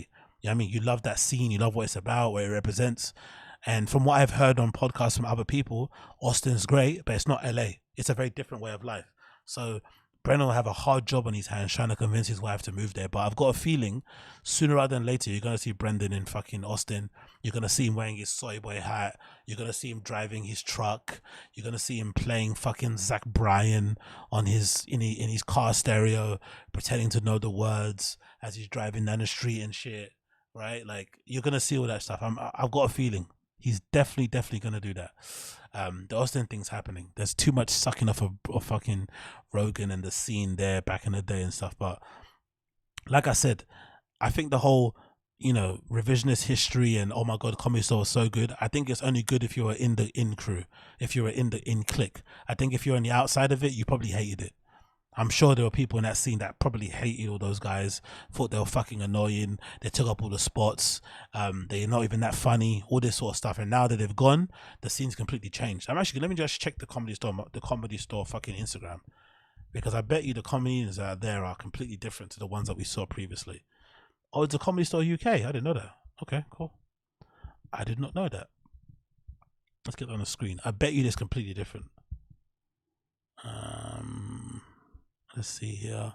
Brendan said that he moved to Texas but not Austin. I can see him pulling some lame move nearby. Oh, what's that? Oh shit, why do I know this? Isn't there a place in Texas that's named after the song? I'm on the way to, is it Amarillo? Is it Amarillo? Is there a place in Texas called Amarillo? It's in a cartoon, isn't it? Amarillo. Why do I remember that for me? I think it's Texas. It's a cartoon. It's an old Disney cartoon, and the characters singing the song about Amarillo. Is Amarillo in Texas? Let me know in the comments. Am I off? Is it Amarillo? It is Amarillo, isn't it? I want to go to a place in Amarillo. Yeah. Oh my god, my memory. Wow, I don't know where I plucked that from. Something Amarillo. It's like a Disney character. I don't know which one it is. It was like a Disney thing. I remember watching back in the day. Amarillo. Yeah, so maybe he'll move there. That's in Texas, right? That's like suburbs. Maybe he might move there. Wow, but I pulled that out from the fucking... Anyway, look at the Comedy Store. Look how different it is. All right, who you got here? You got, I forgot her name. Fortune Femister, I think. I don't know who that guy is. Santina, Sam Tripoli. I don't know who these guys are. I know that guy's gay. He always talks about how he's gay and shit. That's his thing. The black guy that Joe likes, Ian Edwards, I think. There are a lot of people I don't recognize. See, many people I don't recognize here actually. Look at this. There's a show called Riff Raff featuring Eddie Pipitone. Do you know who that is? Don't know. Steve Fury, Madison Sinclair, Jason Ellis, Frank Castillo, and Steph Tolvev. I bet you all these people didn't perform and Rogan and stuff were around. So I bet you all these guys are probably happy they left because it gives them space to perform. Even these guys here. Tony Baker, Ian Bagg. Oh, Adam Conover. That's the guy that did that podcast with Rogan that Rogan hated, isn't it, right? He's definitely not going to be invited in the Comedy Mothership. Ryan Sickler, Stephen Fury. I know like 3 of these guys in here. So it's completely changed. Eddie Days. No, you're thinking of an armadillo. Yeah, so I don't know. I just thought about this now, but I've got. I wonder if the people. Actually, I would love to speak to one of those comedians. Actually, the ones who weren't in the in crew, and now they're in and they get to perform there. I wonder if they actually think it's for the better that those guys left and it's a completely different scene, because you don't hear them talk about the Comedy Store anymore. No one speaks about the Comedy Store. No one's saying the Comedy Store is so amazing anymore. Everyone kind of acts like it doesn't exist. And look, they still got great comedy. Look, they got Sebastian Maniscalco there. You got fucking Bobby Lee. All the big guys are still there, but it's a bit of a different lineup. Look at that. That lineup on the Friday in the belly room. I don't know who these guys are. Logan Goldsman, Joseph Vesky, Christine Little, Jamie Lee, Chris Estrada, Deborah Giovanni, Ed Greer, JF Harris, Ben Bernardo. Now you're making Armadillo. Did I just see Jason Ellis on the bill? Yeah, maybe. I think so. Yeah, maybe. Bobby Lee, Steph Torres was the JFL this year. Austin is like the Flagstaff. It's fun if you're 19 to 29 going to school or artists. The students will leave and just turn over. These boomer types in Austin just okay, cool. But I don't know. So you would say it's not even fun just to go visit for like to go drinking? Because I think I want to go there once. Probably next year. I definitely want to go visit Austin to obviously go to the Comedy Motion and just hang out. But all I see are those fight videos. I want to go on Main Street. Is it Main Street, right? I want to go on Main Street and see the fights. I want to live stream something and film myself. I might even end up getting the fight myself. I might have to. I'm gonna have to fight for my life out there. Hey, nigga. Like, oh. But yeah, I kind of want to go. I kind of want to go to Austin and see what the vibe is saying. Is the food good out there in Austin? I imagine it is, right? It's all ribs, burgers, and fucking cheesy nachos and shit, right? All right, cheesy nachos. But vacation, absolutely great place. All of Texas is for a weekend. Florida, not so. Yeah, I'm not going to Florida. Fuck that. I don't want to get shot or run over or eaten by a fucking crocodile or some shit. I'm okay, mate. Or fucking fleeced by a fucking big busty Latina woman or something. Do you know what I mean? I don't want none of that. She'll set me up. She'll lace her fucking nipples with ketamine, and I'll be found in a hotel room naked. Completely stripped, no passport, no nothing. I don't want that mess, mate. I don't want that beef. But yeah. Oh, who's that guy that sits down all the time? What's his name? He's got a podcast. Is it Mark Maron? Yeah, Mark Maron. Mark Maron there. But yeah, it's completely changed, isn't it? The vibe. Look, different people. Andrew Santino's there a lot, but I guess all the other big guys aren't there really. Completely changed. Completely changed. Tim Dillon played there, horribly funny with some other dudes there. Wow. This lady might be the most unfunniest one. What's her name here? Eliza Schlesinger, right? She might be one of the most unfunny female comedians out there. Maybe next to Nikki Glaser. They're probably 1 and 2. Unfunny women comedians. They are horrendous, bro. Like, it's terrible. Terrible. I don't know how people find them funny. Eliza Schlesinger and Nikki Glaser. Like, I've seen some of their specials. I'm like, wow, bro. Like, this is definitely an acquired taste, which is a shame because they kind of come across quite. Again, these comedians are always like this. They come across okay on podcasts. Like Nikki Glaser can be quite funny, but when they get on stage, my pussy, this, that. What's the other session thing? People that I'm so hot, guys always want me. I don't want to talk to them. Women this. Like, okay, I guess, bro. I guess. Really, Eliza hates Whitney Cummings. I didn't know that. I thought they'd all be friends. But again, it's a shame because I thought they were really funny. I think this woman's really good. This lady's really funny. I forgot her name. The one that lost loads of weight. She's really hilarious. She's fucking hilarious. This lady here, and she's got a really good like deadpan style. I forgot her name. I don't want to click the picture. I'm not fucking bothered, but she's really funny. I like her. She's good. But the rest of them, not so much. I love this little hug they do when they come on stage. I wonder what happens if you just ignore the hug. Should you always dap and shake their hands? What if you just don't want to touch them? Like, fuck off. What happens if is there like a faux pas? You're not allowed to like just like air the person when he gives you the mic. Just take the mic from their hand. I don't need to give you a fucking bro hug like I know you. I don't fucking know you. Let me just give me the microphone. Let me crush this room. You've been boring. You know? Maybe. I don't know. But yeah. Anyway. That is me.